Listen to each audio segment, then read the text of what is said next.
Good evening, everyone. Howdy, everybody. Welcome What's happening? episode 4 of the Whiskey Six. Thank you all for being here tonight. We really, really appreciate it. Lots to talk about tonight, fellas. Lots to talk about tonight. Oh yeah. Let's see here, I'm just looking at something. Oh, there we go. All right. So we have 6 here. We just need one more. No. All right. Now we finally have the person that really keeps all the people in chat here. So The glue. Yeah, right. So let's go around, say hi to everybody, and then hopefully, and I just saw our guest pop in, so we'll bring him in just a second. So right to my, I don't know if it's left or right, it's this way, to my right, Bobby, good evening. How are you, sir? Good. Let's do it. right, yeah. Tonight we've got the axe hole and we've got the helmet cam, which is very nice. Cam, axle cam. We're trying stuff out. We're playing around. Bobby's going Hollywood on us. He's going total Hollywood on us. I was getting way too fancy. I don't know what to Going do. Hollywood, right? By episode 6, we're going to need to talk to his booking agent to get him on. So For sure. Hollywood, yeah. And right next to him, Sean, Whiskey War. Sean, what is going on? Cheers, everybody. How we doing? Good to see everybody tonight. Looking forward to a great show. We got some great topics. I kind of hinted some last Friday. So hopefully you folks are excited about it. Yeah, let's do it. All right. I'll have an axe to hit a table with. So You're just going to speak like people do. Right below me, my lovely. Well, oh no, was there? Never mind. I'm sorry. Right below me, my lovely co-host Lauren. Lauren, how you doing? I literally just walked in the door, so I'm a little disheveled right now. That's okay. But I'm good. I'm good. I'm happy to be here. Glad to see everybody. Welcome to the Whiskey Six Employee of the Month. Oh, really? Yeah. Oh yeah. Thank you. Now, Month. center bottom, Myron Bourbon Drop. How's it going, Myron? What's up, fellas? Lauren, happy to see you back. I know you spent, some time in London. I am doing great. Just doing what I do. That's all. That's all you can do, man. That's all you can do. And last but not least, all the way from Chile, Minnesota, Ben from the Bourbon. How's it going, Ben? Good. What's happening, everybody? I can't believe this is already episode number 4. Like, it's been 4 months since we started doing this. That just seems weird to me. Yeah. Isn't that crazy? So, it's awesome. Yeah, but it's awesome. I look forward to this every month. So, yeah, just to get together and spend time with you folks, spend time with folks in the chat, and looking forward to chatting with Steven because I haven't seen him in quite a while. So. Yeah, it's been a while. He went away a while, and then he's been back, but I haven't had a chance to talk to him either. So it'll be nice to talk to Steven and catch up and see how he's doing. He was backstage. I don't see him now, so we'll hopefully get him in here soon. Should we go ahead and then? Oh, sorry, can't for the life of me fix my camera right now. So I'm TS. Just give me a sec. What does TS mean? Tough shit. I don't know. Yeah, technical something. Technical something. Okay. Yeah, that works. I thought I said the shit. He's the shit. Yeah. I'm the shit. That's the it. shit. No problem. Yeah. Steven, no problem. Whenever you get it sorted, we'll get you in here. Not a problem. But yeah, our guest tonight's going to be Steven from Tipsy Whiskey Shenanigans. So first and foremost, if you are not subscribed to Steven's channel, go do that now. Also, make sure you hit the subscribe button below this live stream to subscribe to the Whiskey 6. We do this every month, and we're going to have a special guest every month, and we have a lot of fun, I think. It's something a little different, and we're having a good time. Hopefully you are too. So, all right. So why don't we go ahead and we can kind of get into our first topic, our whiskey topic, and hopefully we'll get Steven in here while we're in the midst of it, and then we can just kind of shuffle him in. So we decided this week. Very nice. Nicely played, sir. So this was, I believe, Sean's topic. Sean, did you come up with the whiskey I will not buy again? I did. Yeah. Okay. So as we were planning this, we came up with this idea. Sean said, whiskey I won't buy again. And I'm not 100% sure if you meant a bottle or a brand or a type, but I kind of threw it all in there. So this can be That's what she said. And in the chat, we want to make sure that you guys tell us that too, what your answer would be. But so everybody, we're going to go around and we want to hear about a whiskey you wouldn't want to buy again. It could be a specific bottle. It could be a brand that you just are turned off to, or it could be a type. Maybe a certain type of whiskey, a finished whiskey, or something that just doesn't do it for you, and maybe you've tried and you're just like, it's not hitting. I'm not gonna go for it anymore. So hold that thought one second, because I'm gonna bring in our guest. Ladies and gentlemen, please welcome from There he is. Whiskey Shenanigans. Hello. Steven Kuna. Nice to see y'all. Welcome, How are y'all Steven. doing? Thank you for coming tonight. What's up, sir? It took a minute. That's all turns right. out this new camera I have does not work if you do USB-C to USB 3.0. Oh, It needs to be okay. USB-C to USB-C. Stupid issues, Wow. but Weird. we're here to go. We're in it to win it. It's been a while since I've live streamed, so we had to troubleshoot a few things, but we're in now. All right. We're here. Awesome. Whoa. You know, it's funny. Need My you. camera does that where if I open up my computer before I plug in the camera, it won't recognize it. I have to have the computer shut down, plug everything in, and then turn on the computer. They're finicky. They're finicky. All right. So, Steven, first of all, tell us what TS means. TS. You Troubleshoot. said- Oh, Troubleshoot. troubleshooting. Okay. We could've Bobby gotten thought that. Zero All right. of us guessed that. My troubleshooting's kind of like a term we throw around perfect. constantly. Bobby thought it meant you were the shit. So, Yeah. But It's All right. still that. Not sure how that works, but okay. yeah, all right. So, Steven, before we get started, can you just do a quick intro, let people know about yourself? I know most of these people probably know you, but tell us a little bit about your channel and what you're all about.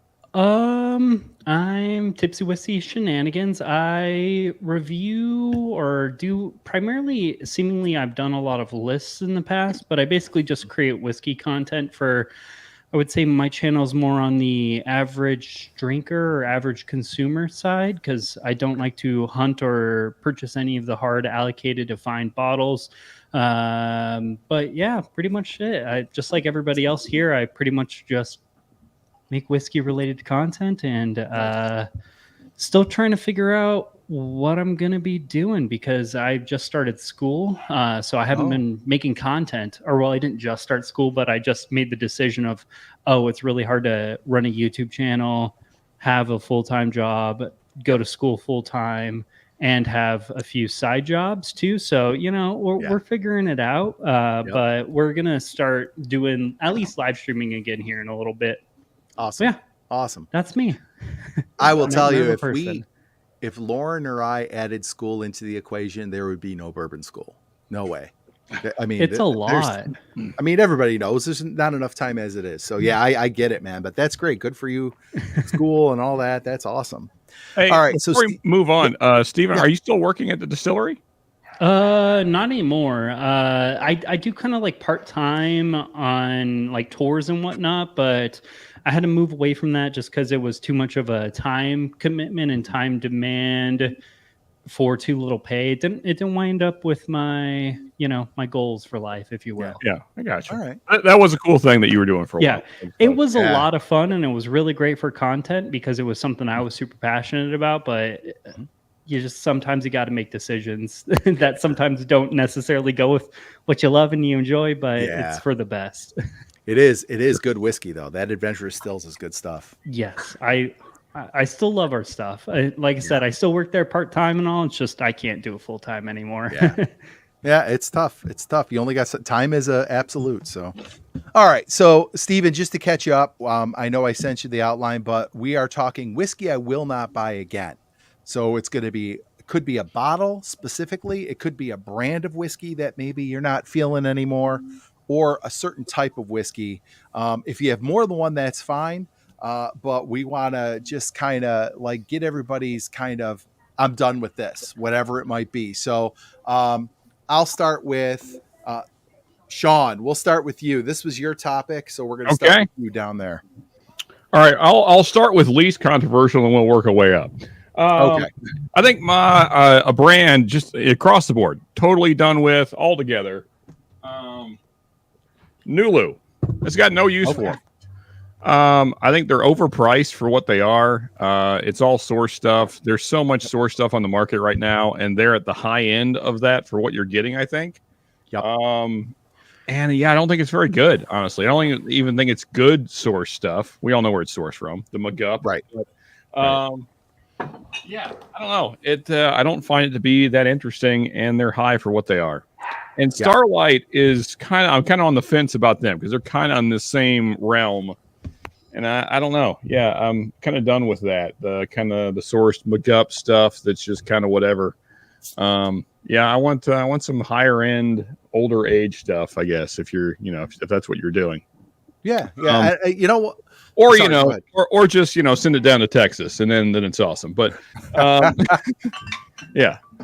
But, anyway. Lying, brother. There you go. And, and it's okay that Lauren prefers Dickel to Rebecca Creek. We're not mad. Listen, I am going to say in complete fairness, that pick we have up at the local shop up the street, tastes nothing like a Dickel and is fantastic. That's what she said, I think. But anyway. As a connoisseur of pickles, I think I know. All right. So those are two that, maybe they're controversial. I don't know. Maybe chat will hit me up and let me know. I'm sure. If you love those brands, let me know why. I'd love to. Another one is Maker's Mark. I'm kind of outside of maybe getting Sean. Come on, man. Bobby's about to flip the table. Maybe like outside of possibly getting a cellar age, that'd be like the only thing that would possibly interest me. And even then it would have to be like right at MSRP. Yeah, but outside of that, like I have so many of the picks and like they're all good, but they're all, sort of similar, like there's, occasionally you'll get one that's really far out there as far as profile wise, but they're all kind of samey, good, but samey. And I have enough of them. So I'm kind of done with that. And then the last one, this is probably going to be the one that nobody likes, but I am done with it. Like almost Buffalo Trace is a brand. I'm just like, I'm so done because the stuff that you want, you can't get. And the stuff that you can get, like, who cares? Like, it's just mediocre, run-of-the-mill, boring, basic bitch bourbon. Basic bitch, yes. Yeah, and I'm just kind of like the E.H. Taylors, the Eagle Rares, the Buffalo Trace, Shelfer, like all that stuff. Outside of like, I'll grab a Benchmark single barrel or foolproof just because they're cheap. But and maybe someday I'll see a George T. Stagg on the shelf for retail, but probably not. So I'm not that worried about it. Yeah. So there you go. Those are mine. I think those. Anybody want to argue with Sean? I'm with you on the Buffalo Trace. Like for me, the best Buffalo Trace I've had is the stuff that you can't find, like you said. I think like a bottle of Stagg Junior or just Stagg is probably where I start really enjoying Buffalo Trace. I think it's a good one. So I'm with you on that. Yeah, one, but Brian, when we do our rankings, Sometimes I it's true. Yeah, blind. We have done blinds where Buffalo Trace has done very well, but the ones that have done well are not ones I'll buy again because, like Sean said, they're basic bitch. Like it's Buffalo Trace, it's Eagle Rare. I don't care for them. I just don't. Those So to add on to that, I'm with you, but if you get store picks or barrel selects of those, some of them are really good. I really don't care for Eagle Rare, and like I said, Buffalo Trace, regular shelf for Buffalo Trace is meh. You know me, I'll take Wild Turkey every day over that. But I got some really good store picks from both of those that I really like. But I'm like, why doesn't it all taste like this? They sell a lot more, probably. Yeah, and shout out to Z-Man there, John. Yeah, just send him all to Z, and he'll appreciate him. Yeah. Argument point here. Controversial take on your controversial take. All right, It's not Buffalo Trace's fault. We're the problem. That's right. that's 100%. true. That is true. Because it's not them who's raising the MSRP and making their stuff incredibly hard to find. It's us as the consumers who are doing it. So, like, honestly, their products they've gotten, because I'm probably the newest out of anyone here to drinking in general. Actually, I'm definitely the newest to drinking in general and like whiskey heavily. So, from How old the do you time. think I am? Yeah, like, what are you trying to say, Steven? What are you trying to say? But No. what I mean by that, like I started the channel in 2021. I started drinking whiskey late 2020. And even then, like that's when Buffalo Trace started like increasing insanely. But it was still like kind of findable. It was easy. Like I could get, Blanton's, I could still get Buffalo Trace. And now like it's insanely hard to find. But those products haven't gotten better or worse in any which way, in my opinion. It's just there's too many people and there's too much hype to it. So it's us who's the problem. It's not necessarily Buffalo Trace as a brand. Because if you could find it, you would totally buy it at their selected price point. Certain bottles. Yeah. Well, yeah, yeah. I agree with that. I mean, if I found a Blanton's at $60, I'd still buy it. See, I don't It's know. okay. I'll It's buy not it great. all at MSRP. Maybe not Eagle Rare and Buffalo Trace. I get that at MSRP every day. And even EH Taylor small batch, I can get that probably every day at MSRP. But I guess unless you're picking up the trade, Steven, this is also basically $60. So like I have no reason to buy Blanton's. Yeah, that's fair. So it's just there. I think what's happened for me is that now I realize what's on the market, and so like what Buffalo Trace is putting out for that price point doesn't seem very appealing. right. Okay. So I can I understand that. I just want to address this real quick. If you get GTS for the SRP of 130, that is probably the one bottle that I would break our rule for. Generally, we don't go over 100, but I want a bottle of George T. Stagg, so I'd buy that for MSRP for I sure. agree. That's probably I'm a $30 over retail guy. So it's like if it costs $30 over retail, I'm thinking about it. You know what I mean? So I would buy anything at retail because that's what they set it at. I'm not going to go anywhere and get it cheaper. So I'm like, okay, that's the wall. I've got to pay that regardless, no matter where I go. Right. So $30 over retail is kind of my limit, and then I start thinking about it because certain bottles, I will pay $30 over. I will pay more than that $30 over retail. Okay. All right, fair enough. All right, well, let's stick with you, Steven, since you chimed in there. Do you got any that are like brands, bottles, types that you're not a fan of or you won't buy anymore?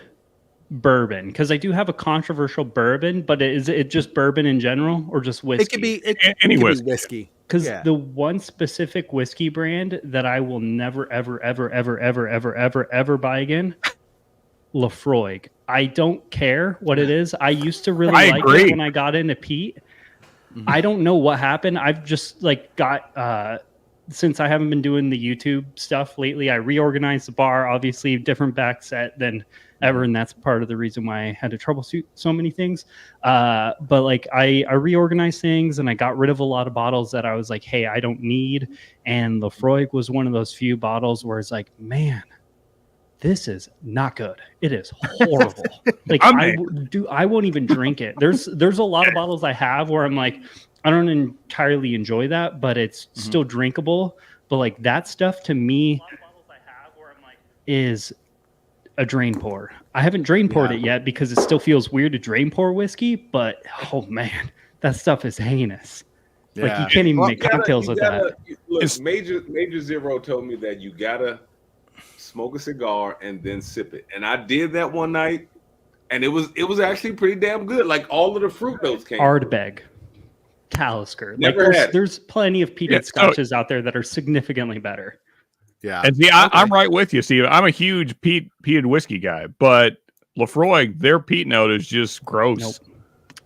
Nope. Yeah, it's bad. Okay. But my controversial brand, I'm going to say this with like an asterisk. Okay.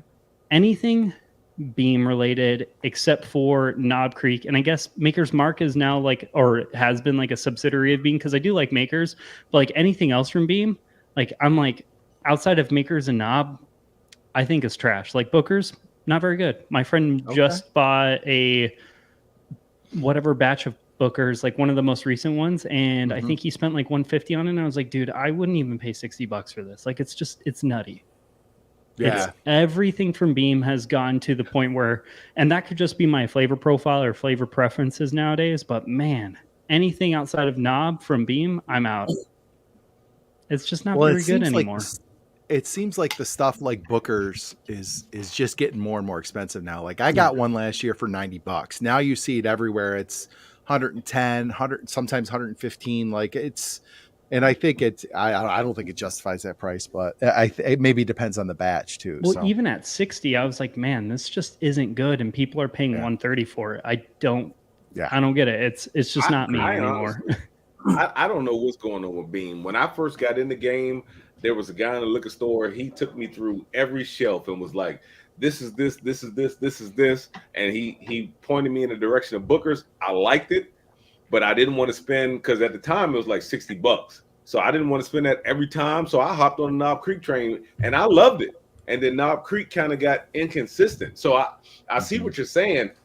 It's like Beam does well, and even nowadays with the Bookers, like it's kind of so-so. And I've done reviews on Bookers, and like one I'm high on, and the other one I'm kind of like, what the hell is this?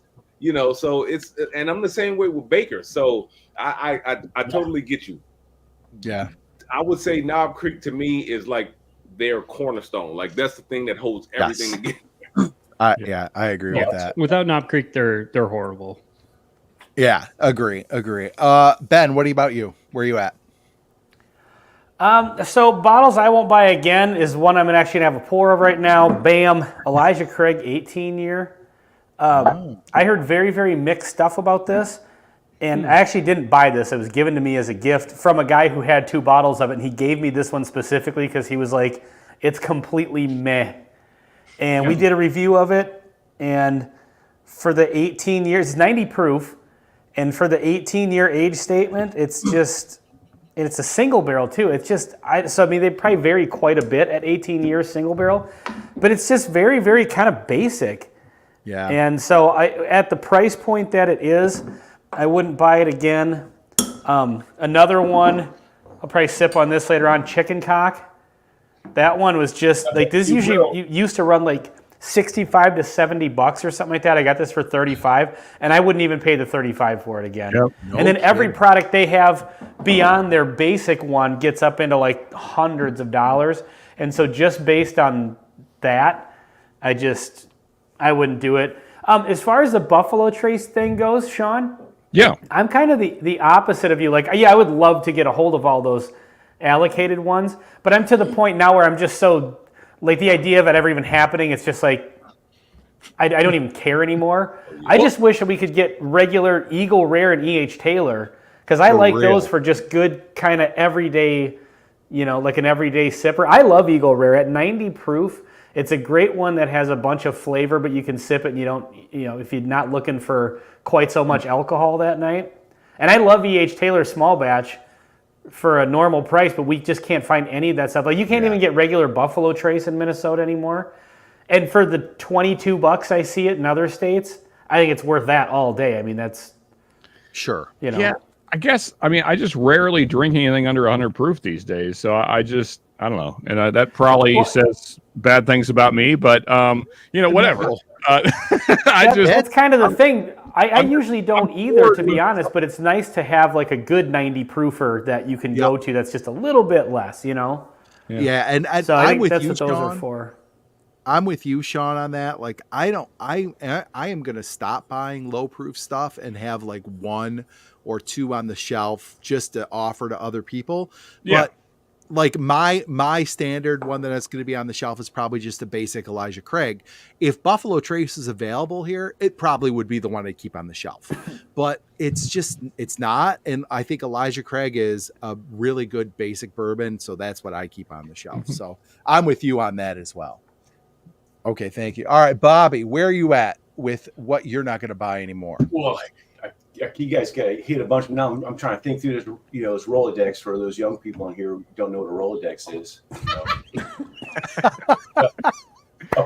Then you graduate to Palm Pilot. You probably don't know what that is. Anyway, check your BlackBerry there, Bobby. Yeah. Your iPod. The Bookers and the Little Book, even. I mean, they're so drastically hit and miss.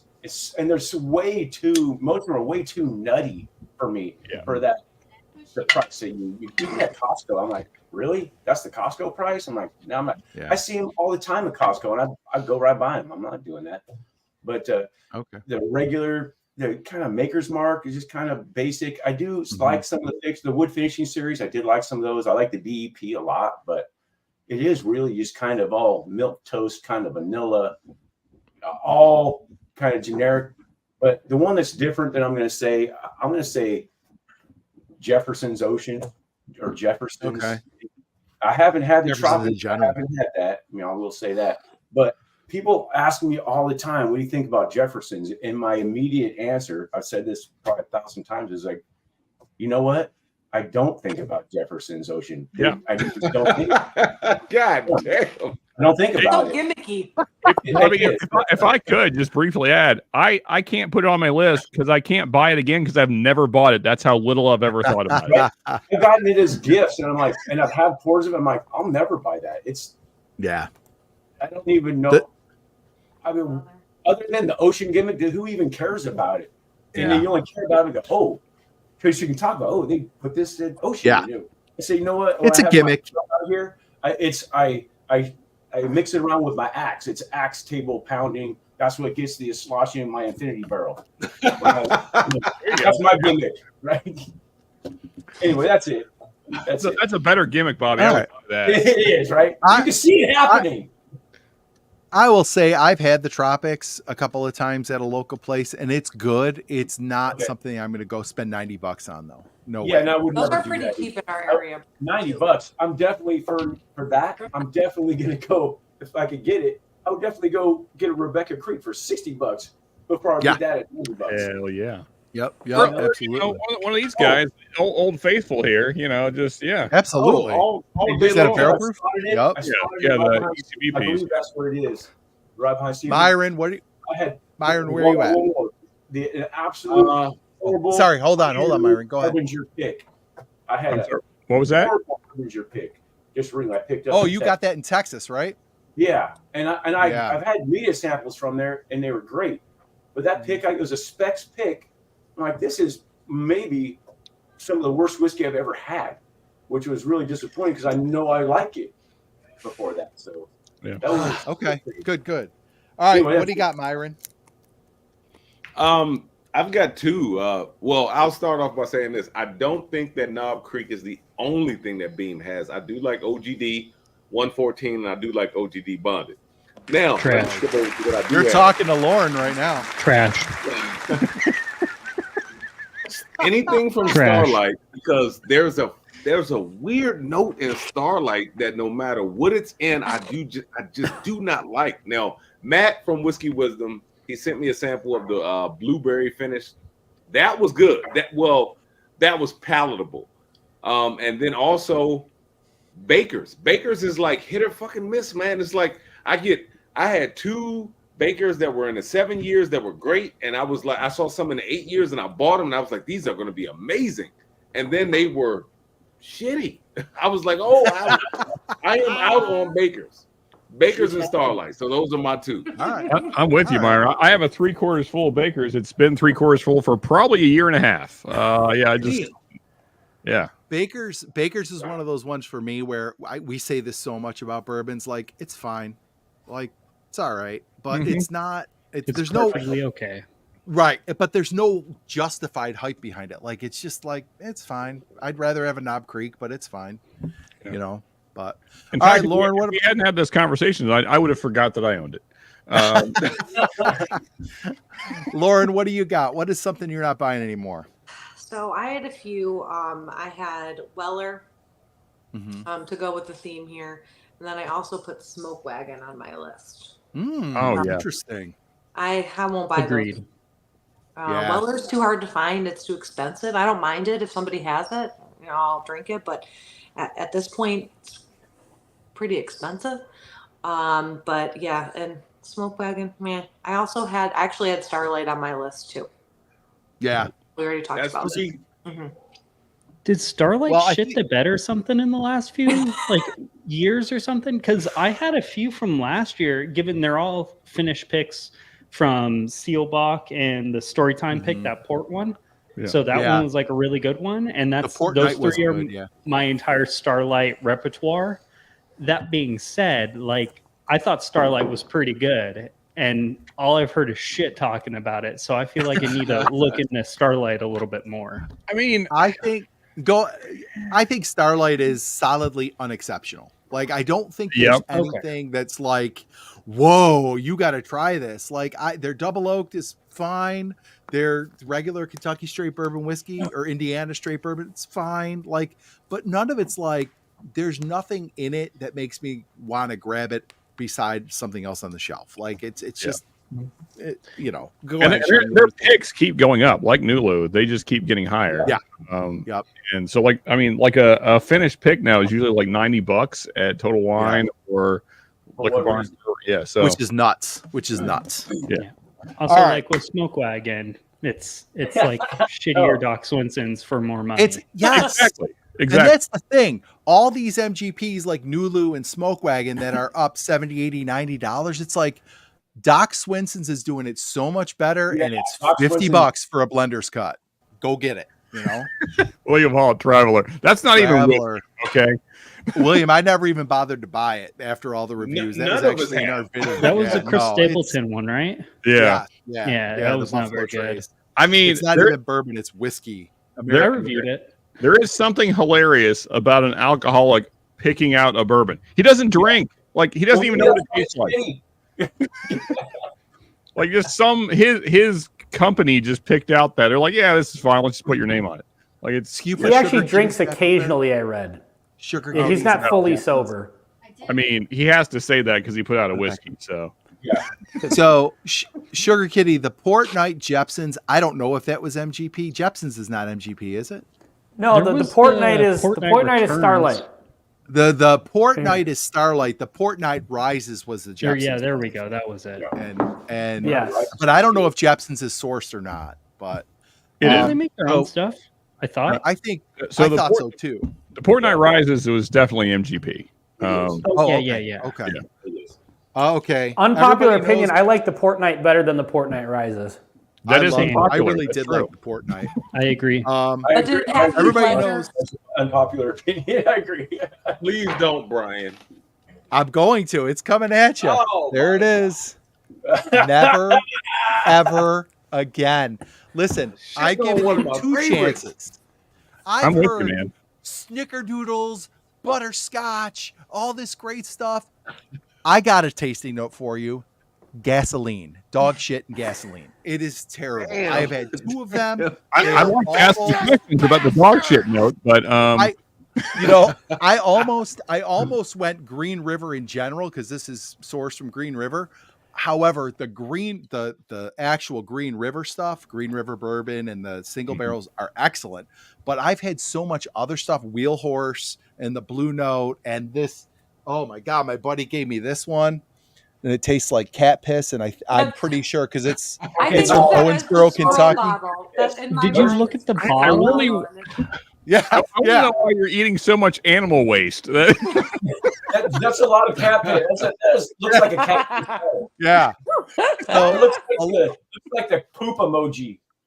Mine are a lot of Green River. besides actual Green River bourbon. I don't like a lot of the other stuff that they source to other people, so I stay away from that. My other one is, and I'm kind of piggybacking on what Sean said, another one for me is anything under 100 proof. And that doesn't mean anything and everything, but I am not going to feel the need to keep a lot of sub 100 proof stuff on my shelf. Like I said earlier, if I have a bottle of Woodford Double Oaked and a bottle of Elijah Craig, I'm good. Like I don't need anything else on the shelf because I don't drink a ton of it. And so I just don't have a need for it. And it all just comes off after a while as very mediocre. And like you said, Sean, very basic bitch. And it's just not for me. So that's kind of where I'm at. I would also say a lot of MGP that's not Dex Swinson's or Penelope. Yeah. Benchmark, Top Floor, and Old Forester 86 surprised the shit out of me. 86 proof, both of them great products. Evan Williams single barrel at 86. You can have them all, Myron. I mean, Evan Williams single barrel. I'll take under. I have the single barrel. I haven't opened it yet, but that's 95 proof. So I mean, I'll give it a shot. But yeah, it's I might have to try the Top Floor. I've got all the benchmarks, and we reviewed it a long time ago. And Top Floor, like my description of that one is it tastes like regular Benchmark got dressed up for a court appearance. Like it's just, it's not hiding anything. We know what you are. You're Benchmark at the end of the day. That's a great. I gotta have a pour of this. Now, is that good or bad? I don't know. I mean, I don't know. It's not good. It's not good. You're going to. It just means it's just a shitty bourbon masquerading as, something that it's it's just trying to. I'll go on record right now, and I'll say that I like Jack Daniel's Old Number 7 better than Benchmark Old Number 8. That is some dog shit bourbon. 100%. Yeah. Jack Daniel's Old Number 7 is actually pretty good. And I don't like Old Number 7. You guys know that. It's horrible. Yeah. It's unpleasant. I don't mind it. I think it's pretty good. Old Number 7? word, Sean. It's unpleasant. It's passable. Yeah. Well, I mean, so because me and Steven, we've had a lot of conversations backstage and stuff in the past, and this is one area where we do differ. Is that Steven doesn't get the Jack Funk, and I hate Jack Daniels. Yeah, I like a lot of Brown Foreman stuff though. As long as it's in this bottle, then I agree. Anything in this bottle, amazing. Yeah, I was gonna say. Yeah. Some stuff is good. But anything not in that bottle, awful. Yeah. Yeah, the short square stout bottle of Jack Daniels. Yeah, I do only buy things in that bottle, except for the exclusion triple mash, because I thought that was really good. Yeah. And this, if I can reach it, this bonded. This bonded's pretty good. Like the old that's square old bonded, right? Yeah, you can get this at like military posts nowadays. Yeah, that's a duty free. Okay. That's the actual bottle and bond before the bonded came out. Yeah. That's the travel edition as well. Yeah. See, and I don't mind the bonded. Rye isn't bad. I don't mind the bonded, and I heard the bonded rye is very good. I haven't gotten it, but I heard it's good. It's okay. Yeah. Okay. Just buy the. Yeah, I have one of those. These are significantly better. Yeah. Okay. The bonded rye, I bought it because everyone said it was really good, and I was like, meh. It's like Old Forester 100 proof, but nuttier. Gotcha. Okay. Yeah. There you go. with Jack Funk. Okay. Yeah. All right. It's right. okay. Right, So, Marianne's been highlighting the chat. We had some people give some suggestions. I saw somebody say they love Blue Note, and I will gladly. I've said this to every single person who loves Blue Note. No, I'm not going to fight anybody, but I will tell you right now. I will send you a sample of my Blue Note, and you tell me if that's good whiskey or not. That was Life from the Patio who said that. If you do, yeah, Life from the Patio. If you Life from the Patio, you email me bourbonschool100@gmail.com. I'll send you a sample, and you tell me if you think it's good, because it is not. And Brian, Sugar Kitty agreed with you, saying the Green River is not always consistent, and that's my experience as well. Yeah, it's And I do like the Green River bourbon especially for $35 is great, and that's a 90 proofer, so that's one I might keep on the shelf too. But like, it just has everybody here had Wheel Horse? No, I haven't. Is that the Target brand? It's one of those stupid brands, right? it's Where it's like Hammer, trash. I've seen it at my local one of my local liquor stores. And I was like, oh, it's $30. I'm going to give it a try. Bobby, you know what I'm talking about, right? There's a Target whiskey.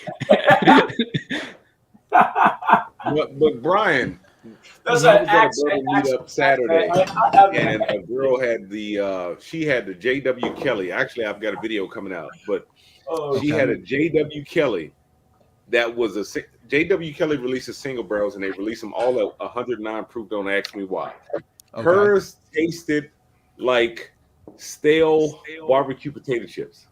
Mine tasted like maple syrup. So when I did my review on J.W. Kelly, I was like, oh my gosh, like this is good.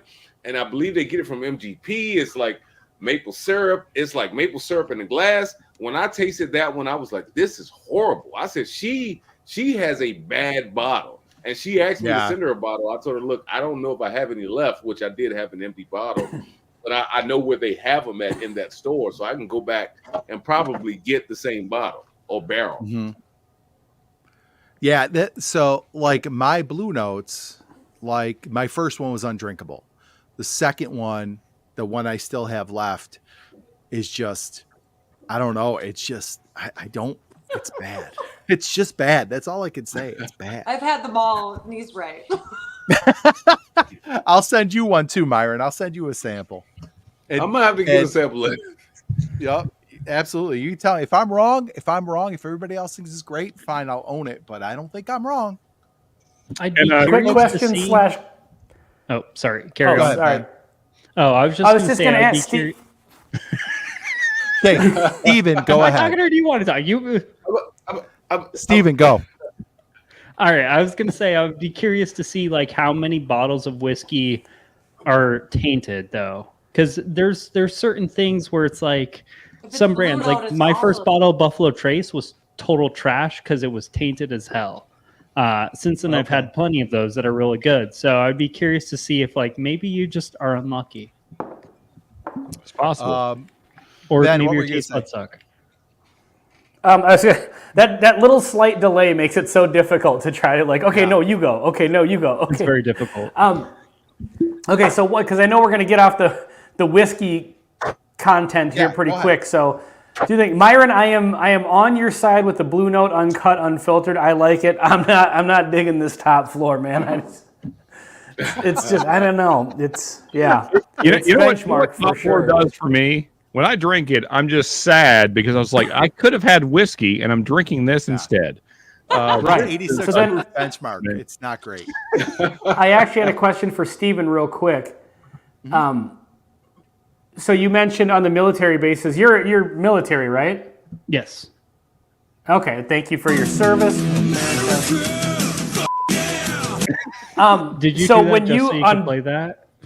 No, I didn't. I brought that up because you had mentioned getting that Jack Daniel's bottled in bond at military bases. Can you get this stuff at military bases? This is the Tennessee Travelers. Can you enlarge your screen? Full screen. Brian, can you put me full screen? Yeah. Because my Los Ojos not that good. Spotlight cam. There you go. Still can't. What is the thing? I don't recall ever seeing those, but that's the bold and spicy. Bold and spicy. I've never seen Yeah, so I will. Well, apparently you guys aren't watching the Bourbon Note because I've been putting up videos left and right. So we did a review of that. So I got this in Mexico.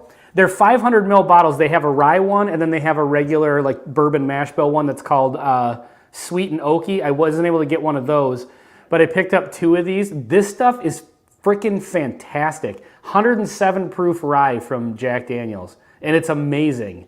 And you can't hardly find anything about it on YouTube. And we did a review of it, and then I put out like 2 different shorts telling people, if you get a chance, get this. And then I was just in 4 different cities in Mexico a little over a week ago, and none of the places I went had a duty-free that sold it. I was hoping to get a bunch of it. I brought an extra bag, like a duffel bag, just so I could load up with whiskey at the duty-free, and none of them had it. So if you ever travel internationally, Jack just has some selections that are really, really good, and it's underrated. There you go. Go ahead. Oh, you were on there. The producer wants some. I had to sign up. She had her sign. It said the producer wants some. Oh. Okay. Some of the Jack Daniels? Yeah. Well, if I travel out of the country again, I know Troy, by the way, Troy is in Yeah. the chat. Hello, Troy. I was Hey, going to Troy, pick some what's up for Troy and Laura, and I completely got skunked on that. So, Ben, Hey, you real have quick. some. Yeah, go ahead, Myron. When Bobby was reaching on his shelf and Sean was reaching on his shelf, it looked like they was passing something to each other. You know what? We need to do something where we pass like a bottle around through and take the floor. That would be awesome. Yeah. Let me get that, Bobby. I'll just grab that from you here. All right, let me. Okay, wait, we can actually make this happen. All right, one more time. Oh boy, Okay, reaching. this is Hollywood magic right here, Yeah, guys. look at that. Awesome. All right. Yeah. Well done, gentlemen. Well Thank you, done. Bobby. Yeah, appreciate that. Hey, All let right. me know if you like it. I'm curious. Actually, So, Bobby's let's- drinking the 12. I have the 13. So someday I'll have the 12. Oh. Someday I'll have So the let's 13. move on. Let's move on to our roundtable. This is where we talk about some non-whiskey topics that we found to be interesting or that we wanted to talk about. So this game, I actually think this one also might have come from Sean about the Civil War. Is that you? Nope, Myron. Oh, Myron. Okay. So this Myron, topic comes from Did I Myron. miss this in the What? notes? Civil War? I didn't read these notes. What? Okay. Well, thanks for What? being prepared, everybody. I'm glad I send them out. Looks like we're all gonna die because no one's prepared. Because nobody's right. Okay, so here's the premise of our question. All right, so recently the movie Civil War came out. We also had Fallout come out on Amazon. I thought you meant the actual Civil War. No, the Yeah, movie. sorry. So I want Same to thing. make it clear. I want to make it clear to everybody out here. This is not a political discussion. This is just for fun. All right. So here's the premise of what we're asking. Since Civil War came out and Fallout came out, everybody's kind of got this on the mind. So the question is, if the shit hits the fan, are you ready and prepared? Okay. So in other words, how are you prepared, or are you prepared if stuff goes down and it's like hit the panic button? Are you prepared for whatever it is you need to do? Steven, do you want time to think? You want me to come back to you, or are you ready? How about I go last? Because Okay. I feel like my opinion's gonna like Myron. All right. sensitive. Activated. Fair enough. All right. So Myron, this is Yeah, I your wouldn't be here. topic. I'm going to assume you've had some time to mull it over. Myron, go. I'm gonna be 100% honest, Steven. We're not getting political. We're just saying if we are ready or not. I am not. I have a lot of ammo, but I do not have any dried food. So My I man, will come be able to on. hunt, but I won't be able to eat on a daily basis. We Okay, so- gotta get Myron prepared. We gotta do this as a You group. can We gotta eat people, Myron. Yeah. Ugh. So we're all kind of in the same, or we're in the same boat, because that's kind of my opinion. It's like, hey, I got like training, education, like I have relatively most of the things I need, but I don't have like stockpiles of ammo. I don't have stockpiles of food. I can't afford that shit. It's real expensive. I do like camping a lot, so I got a lot of equipment, but like I'm gonna go last. nobody, not a single one of us all is you guys prepared for any of this shit. Yup. It's gonna hit the Because fan. We're all gonna figure it out when we get through I it. feel like it's true. That's what we're gonna do.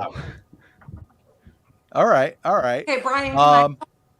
Yeah, hold on. I want, Here. guys, just so you know, William Hall says, I'm prepared, but the details are confidential. That means we're all going to William Hall's house. He's got it figured out. So we'll be there, William.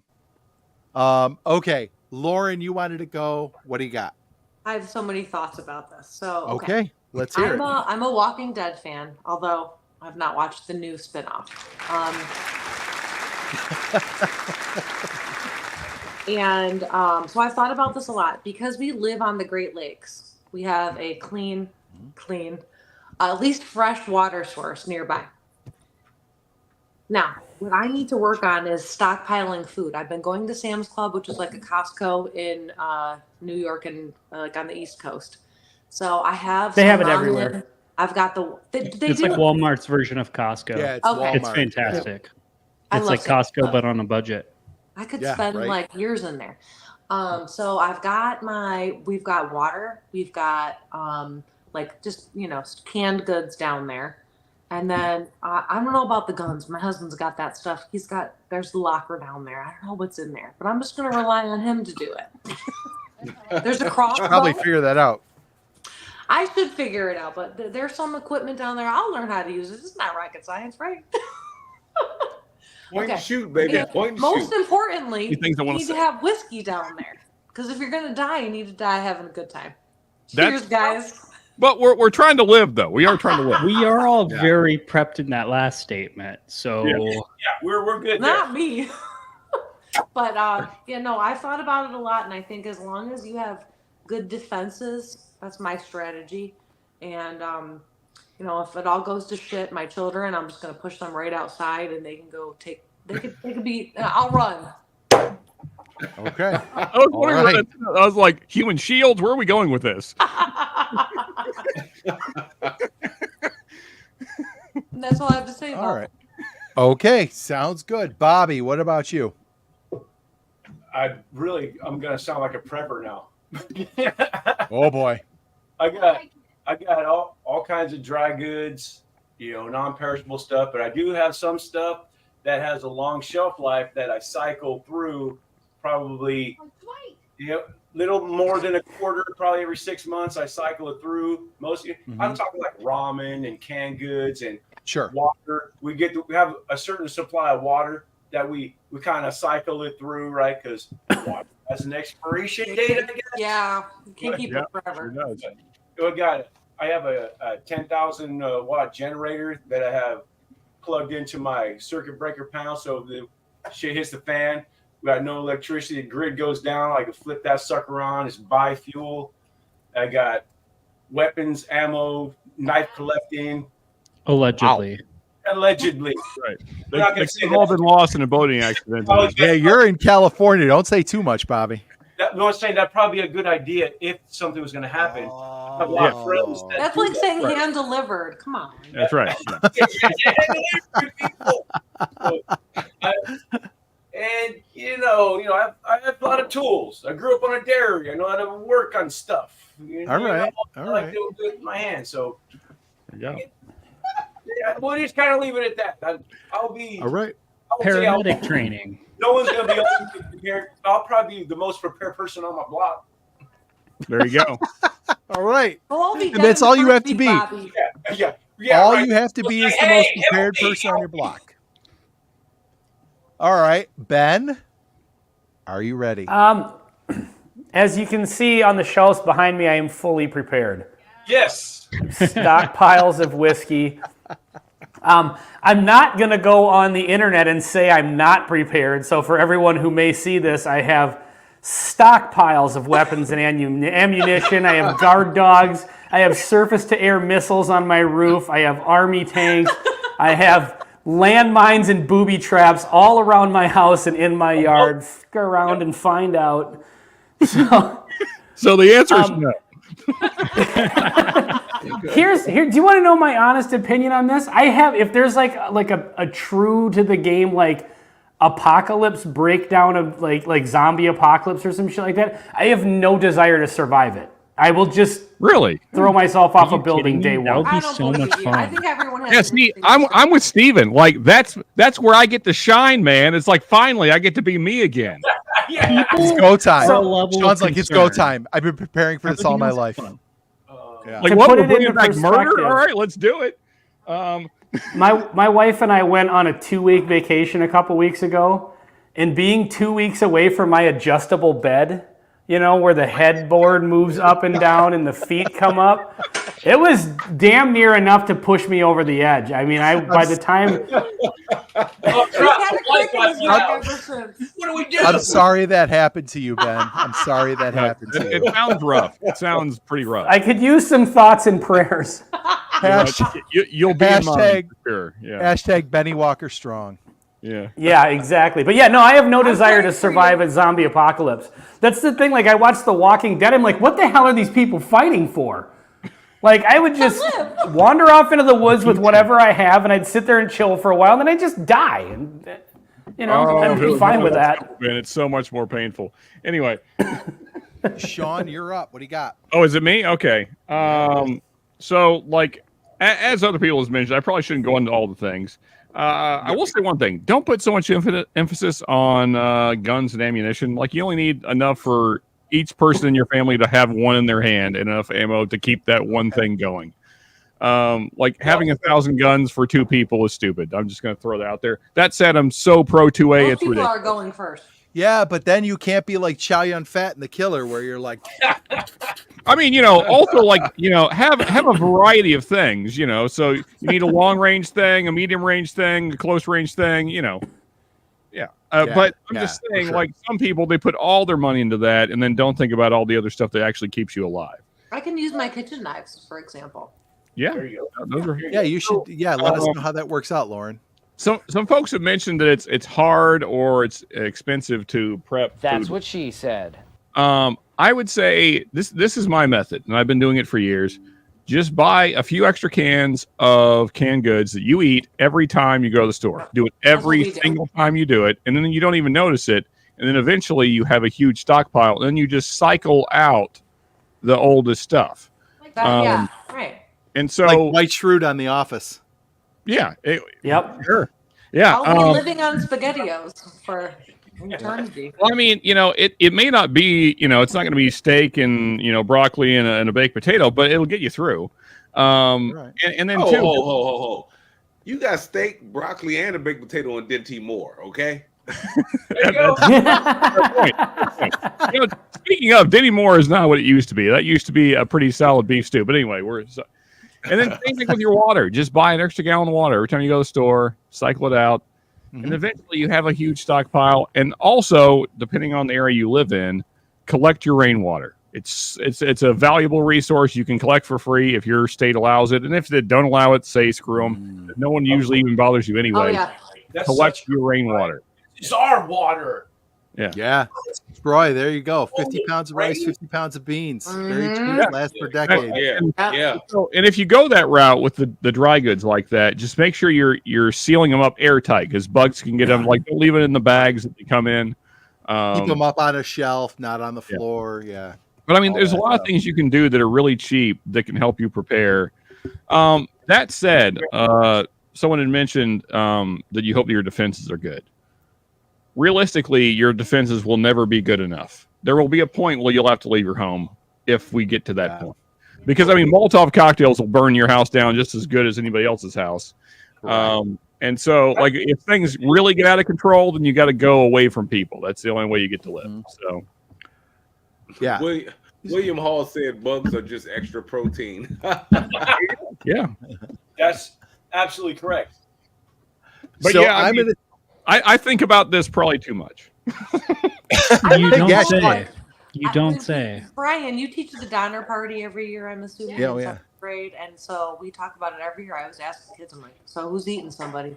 Yeah. I'm going to do it. I get hangry after a few hours. Yeah. You're telling me I'm not going to eat somebody if it's presenting itself? It's real simple. You just pick the weakest one that's not doing any good. That's right. All about it. Absolutely. I'm ready. So I would throw up.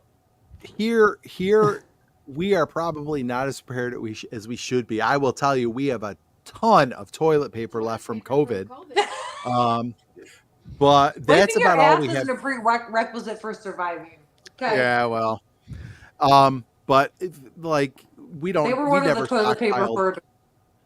We didn't stockpile food and weapons, but we've got enough. If the shit hits the fan, we would have enough here to get to our friend's house who live out in the country and have acreage and a pond and like kind of have a lot of land. So, and we've always said to them, like, we're coming to your house and we're just holding up there because they'll be one of the last ones to like. So you do have really a plan. It would reach. Yeah. So we have a plan. It just doesn't involve staying here.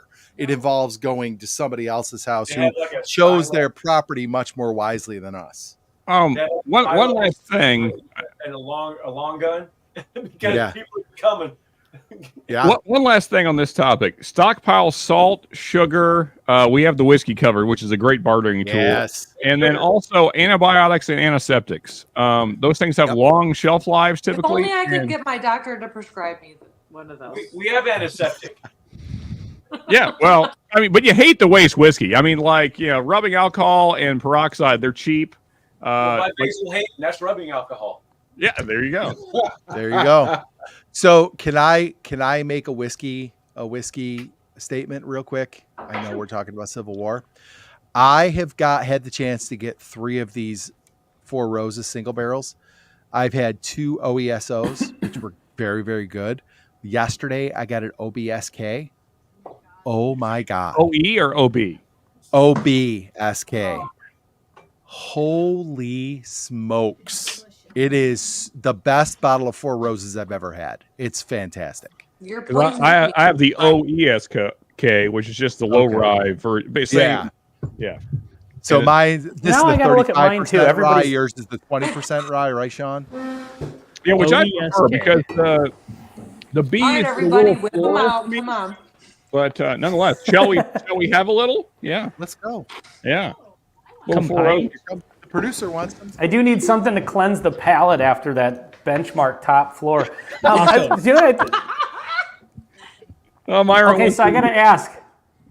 Marie Ann commented that she was vibing with the adjustable bed comment. Do you guys have an adjustable bed? We have a sleep number, yeah. But no, I mean adjustable. Like you hit a button and it lifts the headboard up and lifts the feet up, like a hospital bed. I essentially sleep in a hospital bed every night, and it's amazing. Okay. You know what's funny, Ben? One of those things. Once you have it, you cannot go back to a regular bed. It's nearly impossible. The other thing is on this subject, like I've had conversations with people before about this, about like doomsday prepping and stuff like that. And I always find it funny, like holy shit, that's people that are like super, super into it and really just like, building the bunker, and they've got, stockpiles of, 20 years worth of food and stuff like that. It's like, right. But you are also just like maybe saving for retirement too, right? On the off chance that this stuff doesn't happen. And half the time they're not, it's like, are you also planning for the very realistic possibility that this doesn't happen in your lifetime?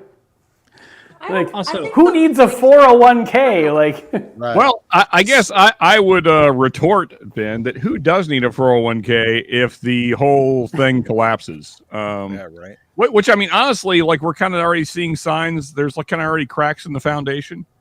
No, I'm just saying, prepare for both. On the off chance that the world doesn't end before you hit retirement. It doesn't burn down, right?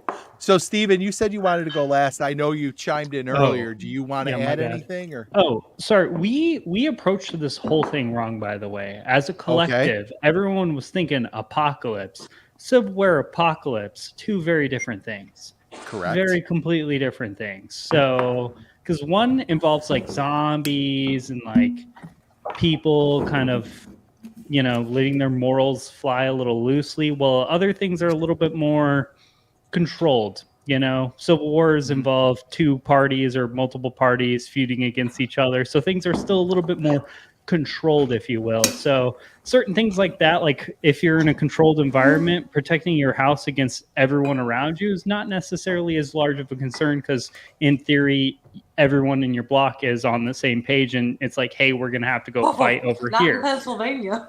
Maybe, in theory. Yeah. I also live in Phoenix, Arizona, and things are very purple here. So, it's like our gun laws are very free and willing, but also like everyone I live around is very strapped. Opposite for me. I'm very strapped constantly, but that's not here nor there. One thing I'd like to say, because no one's prepared, I'm not prepared enough. One thing that Bobby mentioned, that I think I think is like key that everyone's here missing, minus maybe Sean a little bit. Mm-hmm. Medical things. Everyone brought up guns, food. No one mentioned medical things. Like, you're going to get hurt. You're going to get boo-boos. You need hydrogen peroxide, CLS, tourniquets, especially in the Civil War. There's things called IEDs. Do you have a tourniquet? Do you have a CLS bag in your car? I'm not I planning have on both a surviving. CLS bag in my car and in my house. That's the one thing I'm like relatively prepared on. Yeah. Okay. So everyone should It's just something that's nailed into me. Hopefully, Yeah. hopefully you have a go bag. Like we need to start there. So hopefully you all have that, but then hopefully you have a wound pack in your go bag. But I wouldn't be like prepared to pack from an IED. I wouldn't be prepared to like actually know what I'm doing to actually. I mean, sometimes do what I you need to gotta do. stuff a bunch of gauze in a hole. High and tight, 2 inches above the wound. Sean, You could use 3 fingers. Okay. What's that? Go ahead, That's Bobby. what she said. You know, you stuff a bunch of gauze in the holes for an IUD. Yeah, I mean, if you Where's it at, man? Where's it at? we need the button. Demonetized. I mean, honestly, if you run into an IED, then you're probably fucked. Let's just Yeah, be real. that's Very what- bad day. I have my first aid kit, but I'm not going to be able to fix that. Yeah, I was thinking more like you're escaping your house and you're going through the woods and you fall and trip into like a branch and it goes into your side. That's something you might be able to actually deal with. An IED, that's probably not a whole lot you can do. You know, maybe on the off chance you just kind of got a little bit of shrapnel and you're kind of okay, but more than likely you're more of like a Sean kit rather than Sean still. So, yeah. So Myron, did we hit? Like, what do you think? Is it giving you all the information you need on this question? Is there anything you want to throw in? 100%, because a buddy of mine mentioned the same thing about medical, and I didn't even think about it, and I didn't even bring that up. But yeah, he was saying the same thing. I mean, just think about making it through your neighborhood, right? At the end of the world, shit hits the fan. You've got all of your food, and then you get an infection from a cut, and you die. Like, that is fucked. That's the unlucky lottery. That's exactly what I'm looking for. I'm telling you guys, I'm like, peroxide and alcohol are dirt cheap, man. Stock up. Ben's going to be rubbing up against every nut rusty nail he sees. Just like, Wishing for death. Yep, absolutely. Sweet tetanus. Take me now. But Ben's just going to do the whole cyanide Kool-Aid deal and just check out, you know, like a cult. Jim Jones. Yep, absolutely. So I'm Roger finding Randall. my friendly neighborhood raccoons. I'm just going to bite me. Let's do this. We're going out. We're going out. Going out with rabies. There you go. Well, I'm awesome at getting bit by animals, so Yeah, we know. you all know the Yeah, story. we've had this discussion about getting bit by animals. Yeah. So there we go. So either Lauren or Ben is going to be the first of the zombies. They're gonna start the zombie revolution. No, somebody blow my brains out. All right, let's I'm with you, move Lauren. on. Let's move on to a lighter topic. This one should be a little more fun. The second Yeah, topic Myron, we what had. were you thinking? Hey, I had fun with it. This is We're living in Sean's world. Myron was thinking, "Oh shit! I went and saw Civil War, and shit's getting real." All right. So our other topic for our roundtable tonight is comedians. So people that like your favorite comedian. So what we decided was we're going to go with one living and one dead. So your favorite comedian living, your favorite comedian dead, and we'll start with Bobby. Okay, so my favorite dead comedian, I'm going way back. I used to watch this with my dad. Red Fox. That dude was funny. Red Stanford Fox, and Son. like the first dude that I can remember with the dirty mouth, but it was funny. Yep. I mean, he didn't go overboard, like here and there. But that dude was funny. I mean, of course, I watched Sanford and Son, Come Elizabeth, and all that. Man, dude, that guy was so funny. I wish I would have been older when I know I got to go back on YouTube and watch stuff on him. That dude was funny. So anyway, so living, I actually like Sebastian Maniscalco. I don't know if you guys know that. Yeah. I know who he is. Yeah. I think He's pretty funny. But I could have gone, the Seinfeld and all that, but most people think he's funny. But Sebastian I Maniscalco. like him. I like his family. You got Netflix specials. That dude is funny. Sicilian. Right. Yes. Background. He's funny. That's it. It's funny. I know who he is, but I've never really watched any of his stuff. But he pops up on my TikTok all the time, so maybe I should start. Go to That's a Netflix. story. Watch his last 2 latest specials on Netflix. You know, like Dave Chappelle, a Netflix special now. So he's Italian and my wife's Italian, so I've seen all of them. Whether I wanted to or not, I have seen all of them. The bit with the get his dad getting rid of the animals and all that stuff. Oh my gosh, that stuff is funny. What people type. Oh, the grocery store stuff. That stuff's funny. I don't care who you are. You're right there. Yeah, Red Skeleton. Yeah, absolutely, Dave. Okay, Lauren, let's go with you. Okay, so for my dead, I picked John Candy. Okay. I almost did that. I mean, What? Wait a minute. Go to Dan. No, go ahead. Go ahead, Lauren. Oh, Hold on. sorry. Plane, trains, and automobiles. But really, my favorite John Candy movie is Uncle Buck. Yeah. Oh my God, that's great. Uncle Buck. Molly Russell's wart. Molly Russell's wart. Buck melanoma. From his meeting with the principal, to him picking up his niece with the swirly guy. Like, I'm just love. You're not a dad, are you both? So, can we take a time out for a second? Dan, who's the runner's husband? No, that's Coriel. his name is Coriel. So, Dan, are you talking about Pete Coriel? Because Pete Coriel does live in Fredonia. He lives where we are. I wonder if that's who you're talking about. Let me know in the chat if that's who you're talking about, Dan. I'm sorry. Go ahead.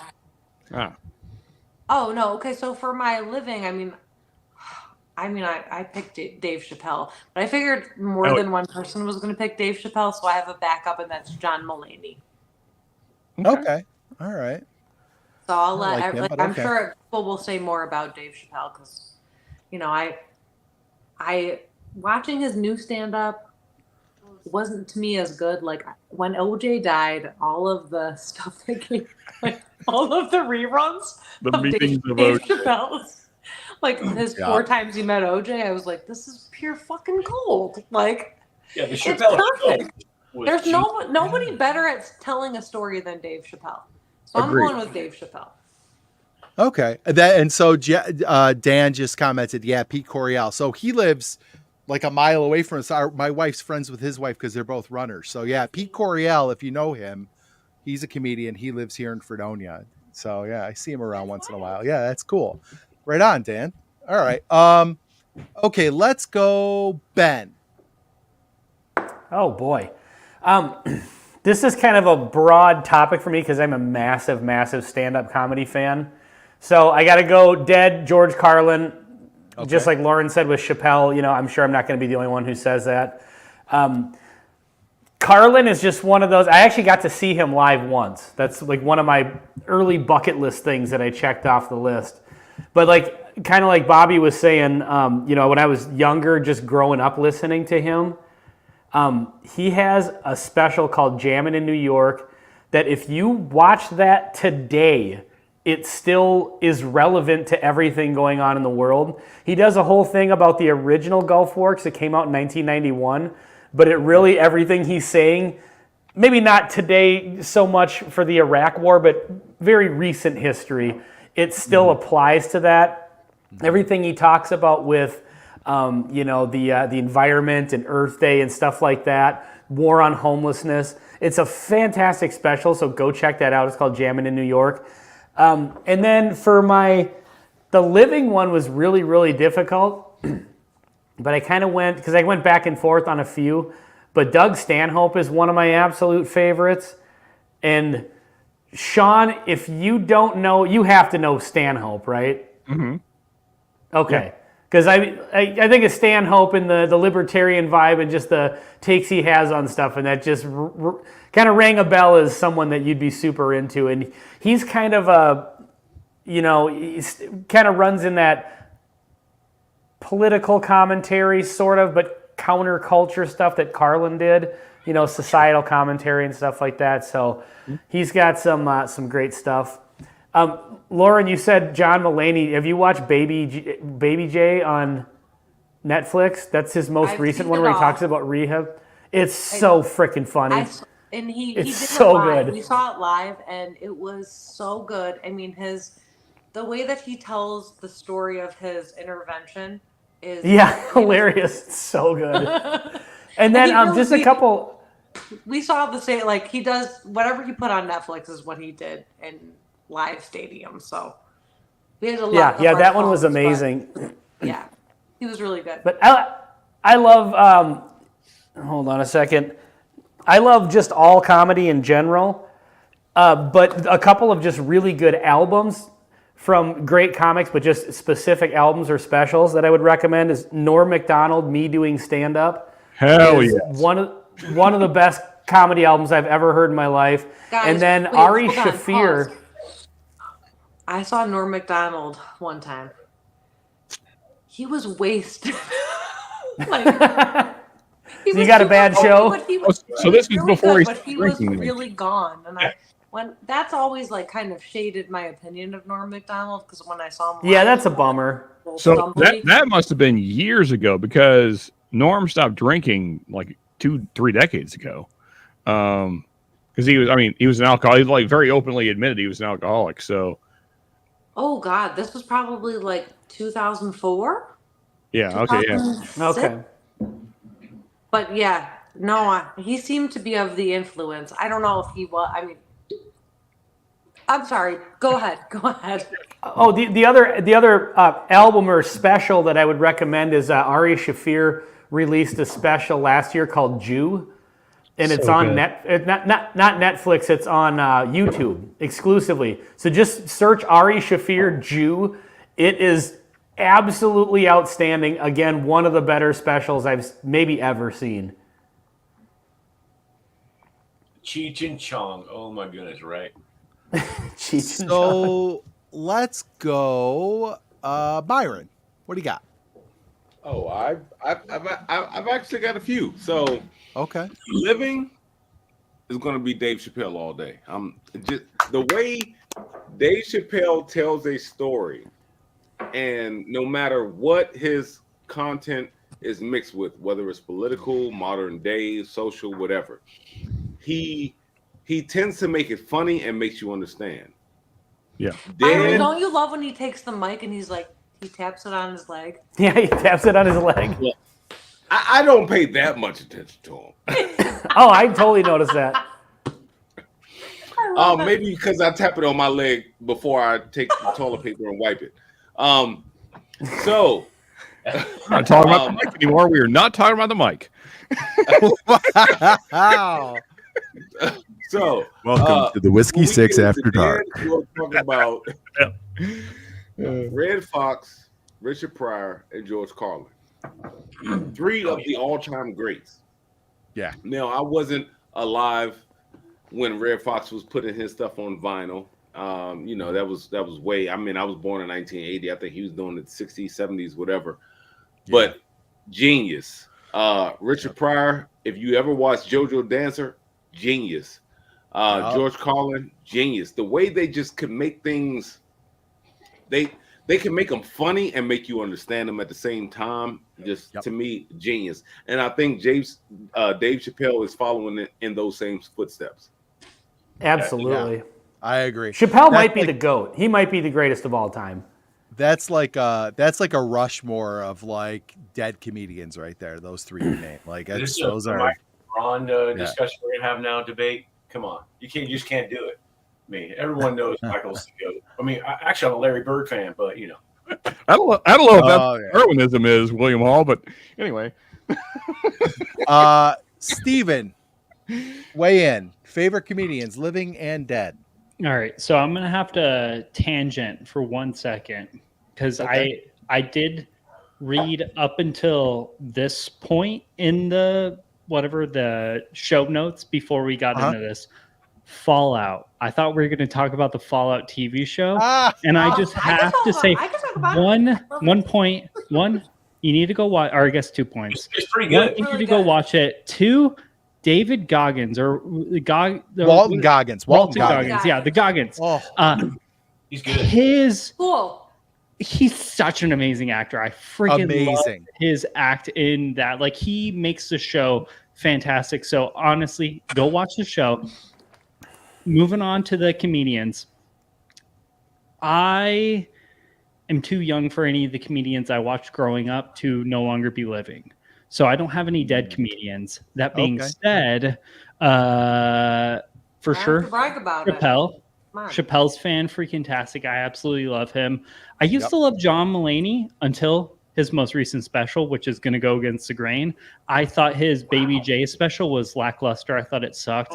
Start doing drugs again. I loved please. it. You were a better comedian when you were high. Neither here nor there. And then third is going to be John Mulaney. No, oh God, Bert Kreischer. I really like Bert Kreischer. There's something about Bert Kreischer that I absolutely love. He's funny for sure. He's great. All right, Sean. So we'll go Sean, and then I'll go. Go ahead, Sean. Yeah, I mean, this is like of all the topics. I was so glad that Lauren picked this because this is maybe second or third favorite topic of all time. It's like good topic: whiskey, comedians, food. Where does metal come in? It's a strong force. It's low on the list. I mean, it's not as high on my list as the other three though. But anyway, first off, just by show of hands, does anyone disagree that Chappelle is the current GOAT, like living GOAT, right? Yeah, I mean, surely. Yes. No? Put your hand down. Put your hand down. Chappelle's.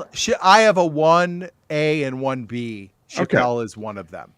I think he's the greatest living comedian, and he might be the greatest of ever. Time will tell. Personally, I don't think he's done a bad special ever. That said, I think most people agree with that. He's come up in the comments a lot. A lot of us have mentioned him, so I think we don't need to really elaborate on what Dave Chappelle is. He's amazing. But a guy that kind of did similar things, and what I respect in a comedian is like just unbridled truth, even when no one wants to hear it. And I don't think that anybody did that better than Patrice O'Neal. He would just say whatever the fuck he wanted to say. All the time. I mean, not even on his specials. Like when he was on Opie and Anthony, it didn't matter. You watch Opie or listen to Opie and Anthony? Because he was on there all the time. All of those comedians in Opie and Anthony were great. Patrice O'Neal was the best of the bunch, though. Yeah, I mean, and like Bill Burr has all kinds of stories about Patrice just being relentless. I mean, like somebody would try and argue with Patrice, and he would just bury them. Like he was just relentless, and he would just slaughter them with the truth. Like if he smelled blood in the water, you were done. Yeah, you couldn't even come back. Like he would just bury you with the truth, and you're just like, well, fuck, I give up. I can't even. Yeah. And what would you give to be a fly on the wall for some of those green room after the show conversations that Burr talks about all the time? When it was like, Bill Burr and Patrice O'Neal and all the people that they kind of came up with. And because I've heard that too, when he starts talking about how Patrice would just level the room. Like anybody sitting at the table, like no one was safe. Like he would just break you down to nothing. Like, can you imagine just sitting there and listening to that? Like just, being the bartender overhearing it or something like that. Just be amazing. Yeah, I think he is kind of like the comics comic for that reason. I mean, so many guys around that same time just had the utmost respect for him, and I think for good reason. And I love his specials. Everybody talks about Elephant in the Room, which is a great special, but his kind of shorter specials were great too, like the Just for Laughs he did, which was kind of one of his latter ones. Great material in there. And of course, he covered relationships a lot. And ladies, I know we probably don't have a lot of female viewers because we're all assholes, but nonetheless, Lauren puts up with us, and we appreciate that. I love you guys. But, I mean, honestly, if you want to get into a guy's head, just go listen to Patrice O'Neal's special Elephant in the Room. He'll tell you exactly how we are. Like, he just and like, it's not all good. I don't know if the ladies want to know. But I mean, like, if you want to know how, like, what's going on in here, like, truthfully, not the shit that we tell you, because that's all lies. If you want to know what's really going on, just go listen to a Patrice special. And he's my favorite dead comedian. I thought about saying Carlin, but when I think about it, Patrice makes me laugh more than Carlin does. And then I guess honorable mention living would be Louis C.K., even though you're not supposed to say that, but he's hilarious. That's all right. He's one of the best to do it as well. I'll allow Louis C.K. He's funny as hell. And then lastly, Dead, which this would have been my honorable mention for living until recently, would be Norm Macdonald. Miss him. Absolutely. And again, like that's what I appreciate about all these guys, just absolutely fearless when they were up there. Just said whatever they wanted. And that's kind of where I'm at too. So for mine, my living are Dave Chappelle and Ricky Gervais, because I think those are two guys. Oh yeah. Two guys who don't care about cancel culture, don't give a damn about any of it. They Gervais, will just say what they want to say. And if you don't like it, they're like, tough shit. I'm saying Gervais is amazing. Watch his Oscar speech from yes, and there's no apologies thing you'll for ever it. Watch ever. Yes, yeah, the Golden Globes one, where he was like, where he told all the celebrities, "Get over yourself, you're nobody." Yeah, it was great. So those two living for me are my favorites. I am a big Bill Burr fan. We just saw him a year or two ago in Buffalo, and he killed. I mean, he is funny, but Dead, I 100% Norm Macdonald. Like when OJ died, I don't know how many of you were on TikTok. I don't know how many of you are on TikTok, but when OJ died, those I started getting TikToks of Norm Macdonald. It was like 5 minutes long of him just for weeks and weeks and weeks, just savaging OJ. Oh yeah, and it was like, oh, it's hilarious. It's it's you guys are stealing my thunder. I was reading William Hall's comment, but then I heard you talk about what you were talking about, and I can't wait till we get to the rapid fire. Okay. Okay. So, yeah, but I think Norm Macdonald was another one who did not care. Like the story on the OJ stuff was like the people, the like, I don't know if it was who's the Saturday Night Live guy, the producer, the creator, whatever. Lorne Michaels. Lorne Michaels. Yeah. The story is Lorne Michaels or somebody at NBC was like, hey, you can't say this. You can't keep going after OJ. He's a friend of ours or whatever. And Norm was like, it was a CEO. You, I'm doing it anyway. Yeah. It was the CEO of NBC, right? Because OJ worked at NBC.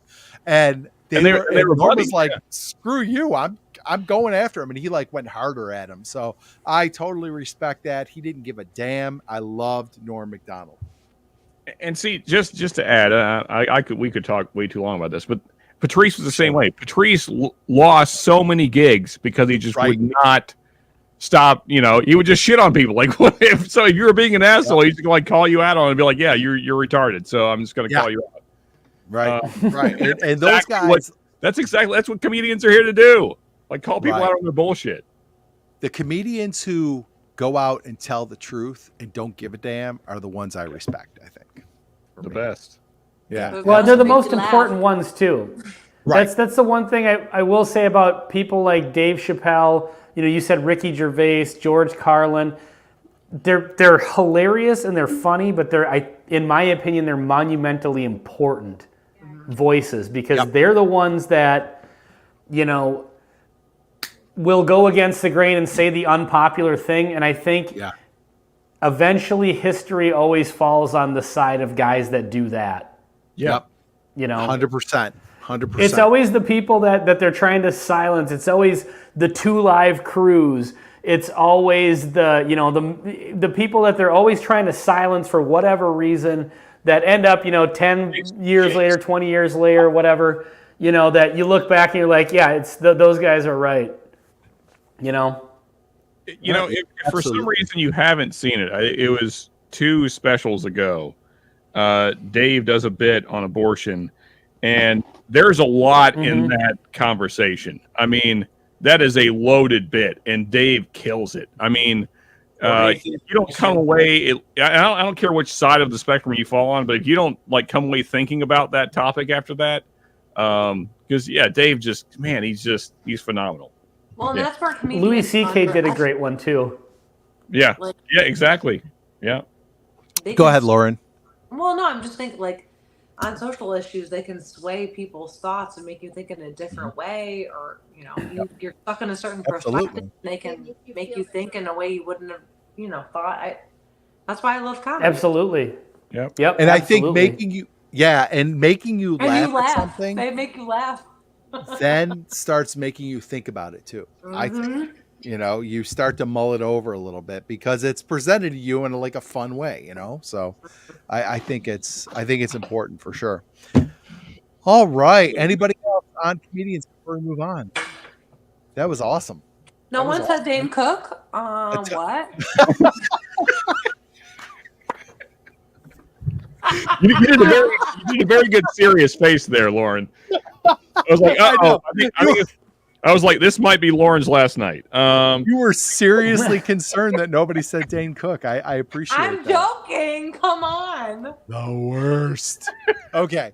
So now we're heading into our final segment tonight, which is our rapid fire. And this is where everybody hopefully has come up with a real short, quick answer question where we're just going to go around the horn and everybody's going to give their answer I'm on in it. trouble. So I don't know what I'm saying. I have one for sure. Ben, we're going to start with you. Do you have a rapid fire for us, Ben? Yeah, bucket list vacation destination. Ooh. Mine is Lauterbrunnen, Switzerland, or that whole area, Grindelwald, the Swiss Alps. That just looks amazing to me. All right, so I'm going to go where I'm looking down around clockwise. So Myron. Bali. I've been seeing a lot of TikToks lately. It seems like it's very cheap. It's very beautiful. I might want to go to Bali. Lauren. Nice.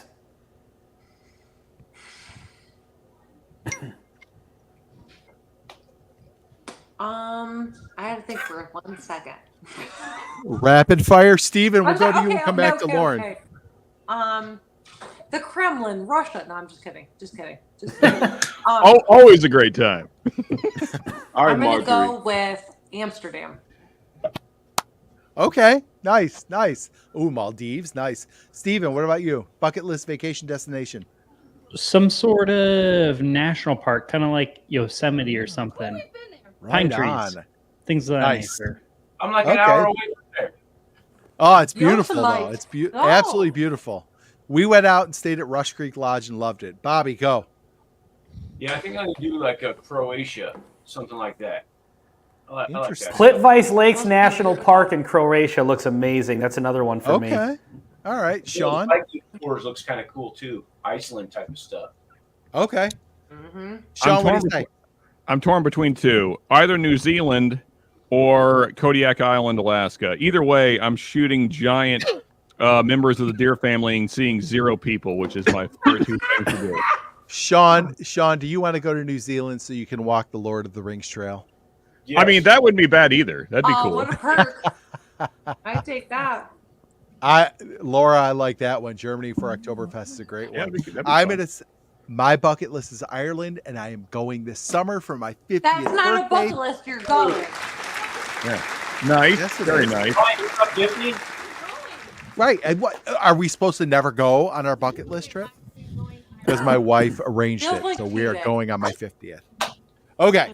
It seems like you're achieving your bucket list, which is the goal of said bucket list. So I'm Is here it? for you. You All got right. Thank you. What about Texas? Thank Go you. home.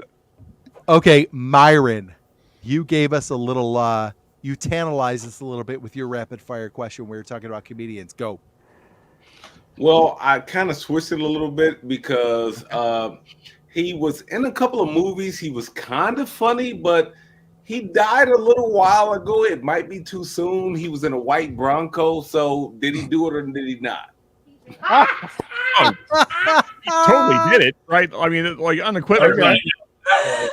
Sean, No. Sean is a yes. Ben? What? Ben, yes or no?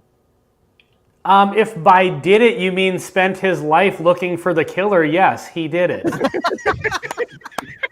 This poor man lost his wife at a young age, and the media just piled on him. Can we get a picture of him putting the glove on? If you can tell me that glove didn't fit good enough to grab a knife and stab somebody. spend his life looking for the real killer on Wait, every by the golf way, course can in you plug, America. Before you Yeah. put the the glove show? on. Bullshit. So good. Hey, That's what I was always thought was funny. glove on. All right, Bobby, yes or no? Oh, of course. Yes. Yes. Come on. Okay.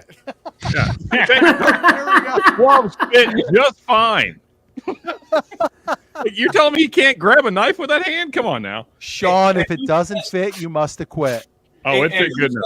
didn't use gloves that didn't fit on purpose.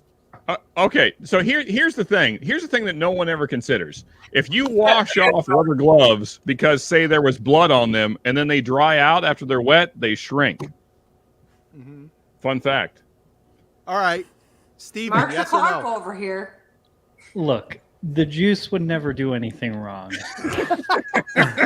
That is all. Carry on. Lauren, you're Guilty. practically a Western Thank New you, Yorker. Beach Yes Can or Bourbon. no? Lauren, come on. I don't care what he did for the Buffalo Bills. He's guilty. Guilty as Ah, That's right. Yes. I'm gonna say that 100% did all signs point to yes, he did it, but He wrote only a book only called OJ If I and God Did It. know. I'm curious. Myron- I'm curious where Yeah, Myron. Myron, falls in where this. are you on He asked this, the brother? question. Honestly, I think he did it. Well, put it this way: I think he had an accomplice. I don't think he. I Was don't it think. Cato? I don't think he carried out the murders by hand. I think he assigned someone to do them. Put it that way. Okay. No, I mean, yeah. Okay, fair enough. He Fair had enough. money fair back enough. then. Yeah, that makes sense. Okay, let's go. Just in to- case anybody didn't get my joke, I definitely think it certainly looks like OJ killed those people. and Norm Macdonald Thank certainly you for felt clearing like your OJ name, did it. Ben. Rick saying outsourcing is the best option. It's true. I think It's Eric true. Clapton was his accomplice. Well, he did have some experience for sure. Yeah. That's Okay, I mean, it's California. Like, there's plenty of options. Just saying. Yes. Bobby, give us a rapid fire question. Go. Okay, you got $25. You taking Buffalo Trace or you taking Wild Turkey 101? Wild Turkey 101. Elijah Craig. It's not even part of it, but I could get an Elijah Craig for $23, so I'm here for Fair it. enough. Let's I'll go take right Wild down. Turkey. Myron. Wild Turkey, Myron. 101, baby. Ben. I would probably snag the Buffalo Trace just because I can get Wild Turkey every day and I can't get Buffalo Trace. So just to change it up a little bit. Fair answer. Sean. I'm going with that kicking chicken, man. I gotta get that All turkey. right. Yeah. I like it. Wild Turkey 101 all day. Deland, I agree with you 100% for sure. Who has not done? Sean, rapid fire, go. Okay. Hope you guys are ready. I want your best guess. How many people did Diddy molest? Go. Oh God! Oh, Are we going over 100? Under you 100? talking about men or women? Well, we won't know until the court documents are released. But whoever, okay, how about this? Let's raise the stakes. Whoever is closest gets a bottle of whiskey on me. All right. What's your best guess? Let's get it. They're going to court. My answer is all of them. All of the people. Diddy molested all of them. I'm going to say 3. I will say 3. 3. Okay, that's low ball. All right. It's also Stymie's In answer, court? all of them. That's Okay. Yeah, that's fair. All right. Bobby, you got an answer for this one? Okay, men or women or both? All of the above. I just need how many people. Well, it doesn't have to be human, I guess, but Because I was like, we go even deeper, right? I was saying, I'm going like, I'm gonna go like 120. I'm going. Whoa! Holy shit! that feels like the right. We're getting close to the right number now. That is excessive. He had like a whole group of people doing stuff, man. That stuff was organized. That was organized. Steven, what say you, sir? As many as it took. That was a creepy ass answer, Steven. I don't know how to feel so about many. There's so many. I love Myron, it. what about you? I'm going 1 and 2 pubes, so we're going 100. it. Okay, there you go. Realistically, I'm probably gonna it's win, about 100. guys. Ben? I mean, this guy literally had fuck parties. Like, Don't we know the federal That's what system? I'm saying. It's going over 100. Come on. Well, is the federal system going to prosecute anybody more than 3 people? No. Ben, what say I'm you, gonna sir? win. Well, I guess I don't know because it sounds like the limited information I've had on this is like he liked to hire people and watch. So I wonder if he was actually doing the diddling himself or if he was just watching it play out. Ben, don't I say mean, Yeah, his outsourced fairness, the his diddling. name You're is right. imagine he gets a hand in there sometimes. He likely outsourced the diddling. I get what Yeah. you're saying. Yeah, that's what I'm saying. That being said, I still consider that part of the criminal act, and he's just as guilty for being party to it. So I'm going to say, now, guys, I'm traumatized. Okay. Yeah. And Brian's wife asking the real question. I think the better question is, who didn't he molest? That's there it is. Who didn't he molest? so I really don't know much about this case. Are the accusations that there was like some underage molesting going on? Oh, he did for leave sure. the country, Ben. Yeah. Brian, think of every single sexual accusation you could have levied against you. Yeah. All of them are the accusations. Yeah. He did it. Yeah, it's not looking good for him. So I'm going to say dozens at least.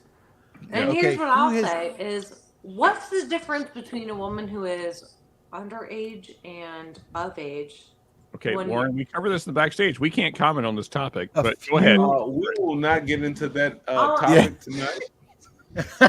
Due to You can go ahead. Lauren. reasons. Lauren, you can say what you're going to say. I'm just saying none of us can All I'm just comment on what saying you're is, going to it's We're one not year. going to answer your question. Lauren, Lauren, maybe follow the directions. Lauren, how What about I you say to give my us? students regularly. Lauren, how about you give us a? You're going to have to rapid-fire rephrase question? that shit. Yeah, just I can't. Please. Lauren, give us a question Oh, that's well, not about the age of consent. Go. Okay. Okay. Well, hold on. Oh, Let fucking me God. clear let me. What are the Okay. You got to get a whole new wig. When you need a snack, are you doing hot and spicy or are you doing sweet? Oh, that's a good one. Hot and spicy all the way. Doritos. And tell me your snack. Doritos. Ooh, I love Doritos. Yeah. Bobby? Who's not? M&M's. Okay. Sean. Hot and spicy. Got to go hot and spicy. Yeah. All right. Oh wait, Steve? and also we need what the thing is. So I'm either going. I have a very specific brand of pork rinds that I really like that are hot and spicy, or what are the really hot Doritos? It's Spicy. damn it. Why? No. It's Spicy nacho. Oh, like the sweet nacho. chili? Yes. Yeah, sweet chili. That's the one. Yeah, thank you. No, Yeah, sweet chili's those are not. great. Spicy nacho. Those are great. Well, that's the hottest Dorito. Yeah. Yeah. Hot and spicy, baby. Ben, what do you say? I would say I lean maybe more towards the hot and spicy versus a sweet, but I don't know if I have a lot of spicy stuff around. And the reason for that is because Wendy's will not bring back the spicy chicken sandwich Pringles. You're blaming And Wendy's. so I don't have anything spicy, but I would lean more towards the hot and spicy or salty, for a What snack about for a versus snack? going Are for you like the reaching for an Oreos. Oreo? Are you reaching for delicious Fritos, Cheetos, Lay's? Yeah, I'm reaching for like the Fritos, Cheetos, that sort of So thing. you're- You know what? you're- Honestly, do you know what I really, really love? Is just like a plain Ruffles potato chip. Me too. That may be the most basic thing, but Yeah. just a That's all. plain Ruffles potato chip is so good. And in Minnesota, in the Midwest, we have a dip called Top the Tater, which is baller as hell. So good. Ben, That's you all just people keep can saying say. the whitest things possible. I feel like it's almost intentional at this point. It feels intentional. Next I'm a week, pasty ginger. What do you want from me? next week on the round table, Ben's going to talk to us all about hot dish. Yeah, for sure. Yes. Also, Beach and Bourbon may have actually won the comments. Sweet and hot jerky is that's a good yeah. hot jerky, There and you that's the way to go right there. Steven, what do you say, sir? Recently I'm going spicy. I'm feeling those geez Louise. Dorito flavored popcorn. I forget what the brand is that made them, but I got Dorito them from Costco. popcorn? They are fan-freaking-tastic. It's the Dorito seasoning flavored on popcorn. I forget I would what the buy brand it. is, but it's like this bougie I white love woman popcorn. type of bagged popcorn, but flavored with Doritos. It's fantastic. I bought them from Costco, and every time I pass them, I cannot buy another one. It's basically nacho cheese flavored popcorn. Incredible. I'm here for that. All right. The pinnacle I'm here for of that man's too. achievement. Like, I don't care about, surface to air missiles or freaking whatever cancer saving drugs. Dorito flavored popcorn. That's all I care about. Those things are incredible. Also, love your comment, Lou. Love you, buddy. And Myron, what do you say, sir? So flaming hot, I think it's what he's talking about. But can we give props to Ben, because look at the bourbon note behind him. It looks kind of like the crown of thorns. Like a halo, yeah. It's like a halo. Ben is our Lord and Savior. Our Lord and Savior, Ben. I feel like I need to be Somebody like clip this. Take your screenshots. Hold on, don't move, Maria's gonna get one. Okay. I need like a hum kind of face. But no, the hot. He's doing it. The flaming hot. That's what I'm talking Okay, about. we don't have time. Flaming hot. Gotta have it on my. One more time, Ben. That's what I'm talking Perfect. about. Perfect. If he had Get a it? long beard, oh my gosh. All right, we got it. We got it, Ben. Perfect. I love it. All right. Does anybody know the crazy gang signs that Jesus is throwing up in most Catholic churches? I don't know what he's doing, but he's doing something with his hands. It's He's like doing this a lot. Put me up. It might be He's goat. doing- It might be I'm the goat. it could be. That's what it is. Yeah. We just got Ben the rest of the night. Apparently, it's just we're so Yeah, Ben. I guess. Hey, man. Yeah, but you know what I'm talking about? He's like doing. Jesus he's does doing this a something- lot. Yeah, he's doing. He does yeah, this a lot. He's.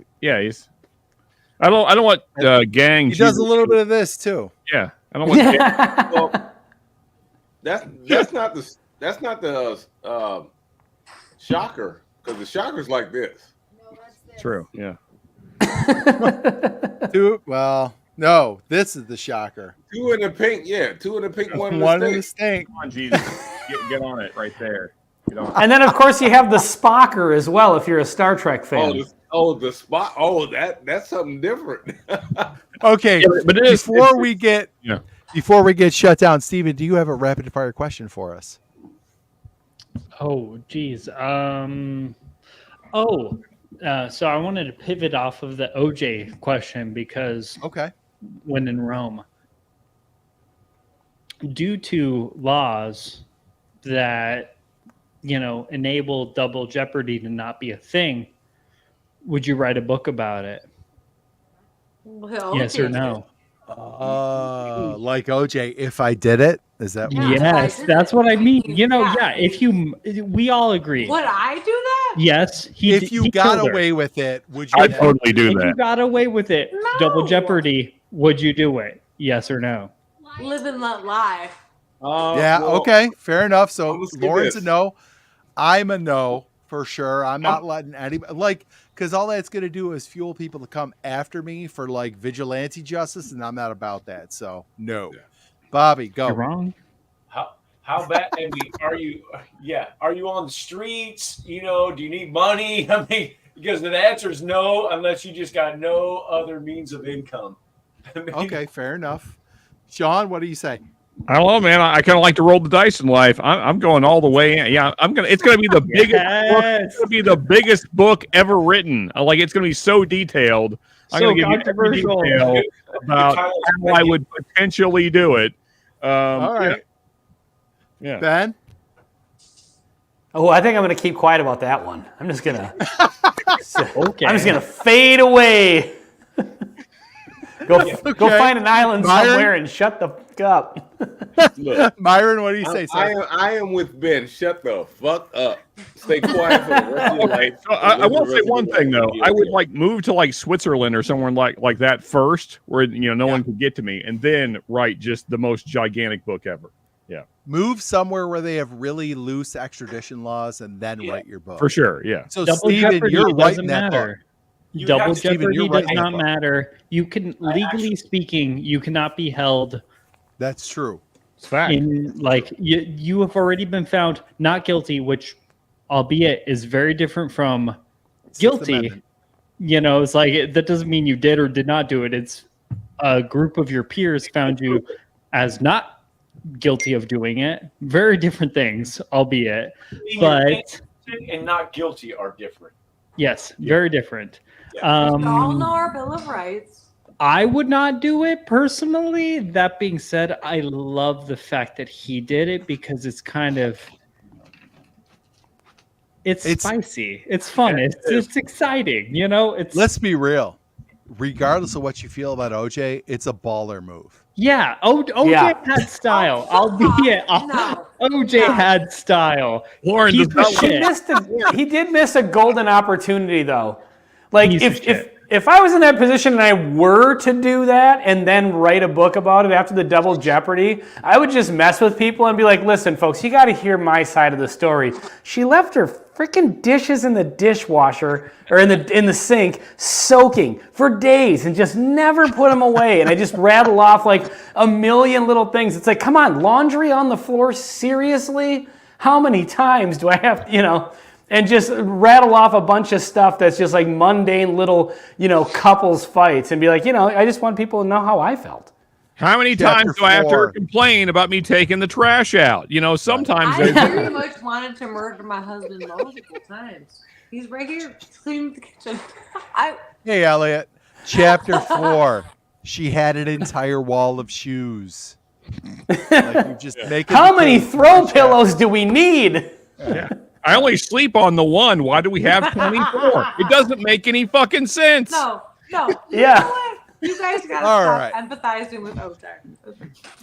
Well, guys, I do think we've reached the end of another episode of Whiskey 6.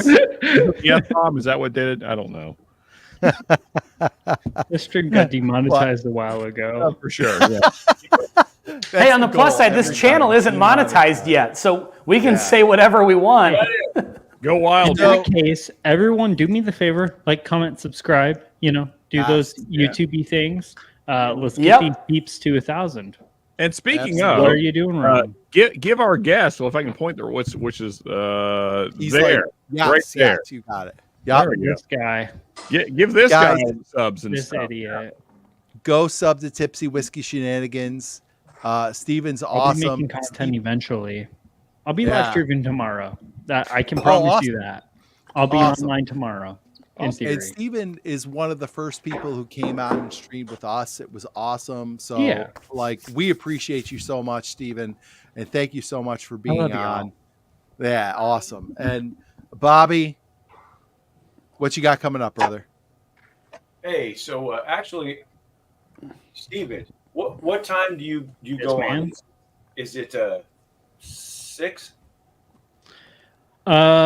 Typically I go 5:30 Arizona time, which as it currently stands is Pacific Standard Time. Is the same right now? Okay, so is 5:30. Myself and DT are going to start sharing a time slot because that's where I don't have a normal time slot that I go because my shift. So you're going to get either me or him or both of us starting on Thursdays.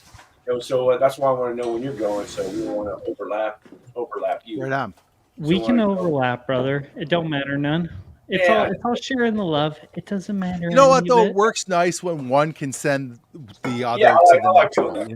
Maybe it might overlap, maybe a half an hour or something like that. And it's California, you got that stupid time change, which screws everything up. So if we went at the same time, it would be like on each other half, part of the year, then off. So you know how it goes. Anyway, there's that. So we're gonna try a time slot, and put Bobby back. If you guys are interested in this, perfect. I'm going to do me with Sabbatical, which does this right here. Sabbatical. This is a blended American whiskey finished in cognac cask. It's delicious. So I've talked to the master distiller and owners. We're gonna go out there. They have a Madeira cask finish bourbon coming out soon. But what he's decided, we talked to him. Me and Dirty RC talked to him. What he's going to allow us to do live, go out there with 4 or 5 people, and pick. This is the Beyond Barrel pick. Beyond Barrel. We're going to pick the proof that he releases this at. We're going to have like 4 or 5 proofs. We're going to pick what proof tastes the best. That's what we're going to release it at. Oh, right on. He'll write it on the barrel right there on the live stream. So look forward to that coming up, and then in the next little bit, probably maybe a month or 2, something like that. So that was pretty cool. He agreed to do that. All right, cool. That's it. So, who you putting up? Ben, what do you got coming up, brother? Tomorrow we've got our review of this one right here. Old Emmer. Ooh, saw that. So that's tomorrow. Just our normal stuff. We don't really have anything special coming up. If anybody from Minnesota is in the chat, Wright County Whiskey Club has a Scotch tasting in St. Michael this Friday, and I'm going to head out there for that. So that should be fun. But yeah, it was just good to see Steven again. Steven, we haven't talked in quite a while, so it was good to chat with you tonight, brother. Good to see you back. And then we've got some Beach Sand Bourbon is dropping links, so thank you, Beach Sand Bourbon. And also, go subscribe to Beach Sand Bourbon, the Dirty RC Bar, Baker Drinks. Who else was here? Buffalo Bourbon Enthusiast. Maybe we're here earlier. So yeah, go subscribe to the channels in the chat as well. And judging by their comments, I think if the apocalypse happens, I'm going to Troy and Laura's place because they seem to have it going on. So GRC's ready too. All right, Myron, what do you got coming up, brother? Let me first say, "Oh, you Wesley Wabbits!" Every time I see Bobby. I don't have much, but my everyday reviews. So. I've got a review coming out, shortly. So just stay in tune to Bourbon Drop. Go subscribe. That's it. Right on. All right, cool. Sean, what about you? What are you streaming on Friday? So missed it last week because we did the Patreon giveaway. So this week we'll be on Mash and Metal and celebrating Peter Steele of Typo Negative.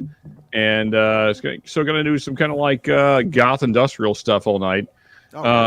Yeah, and then also just wanted to point out that we do have confirmation of a picture of our Lord and Savior, thanks to the Dirty RC Bar. Thank you, Rick. There we go, right there. Perfect. Thank you, Rick, for that. Appreciate it. So we'll be on Mash and Metal Friday night. So join us for some tunes and hang out and drink some whiskey, folks. Okay. All right. So for us, we've got our Double Oak tournament going on right now. So check that out. And we're also have the final part of our Buffalo Trace Hater project, which we'll film on Tuesday.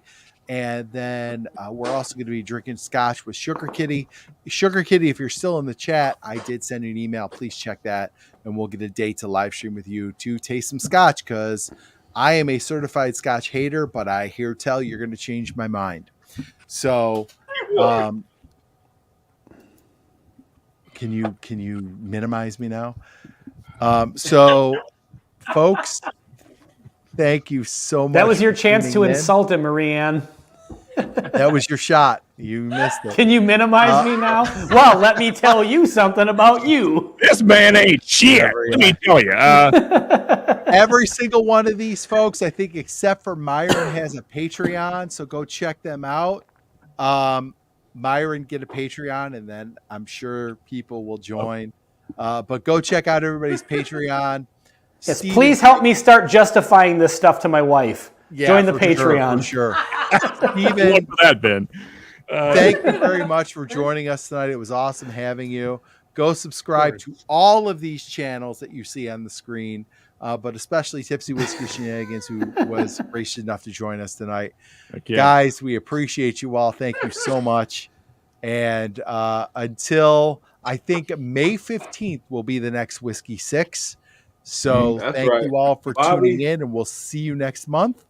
And cheers to everybody. Do we want to announce our guest or no? No. I don't. We Cheers, don't have it y'all. confirmed yet. I don't Okay, think. all right, fair enough. Never mind. Hold off on that. Ben, Sean, thank you so much. We're out of here. Love Guys, y'all. Cheers, everybody. Thanks for tuning in. Cheers. See you later. Everyone. Bye bye. All right, let's do it.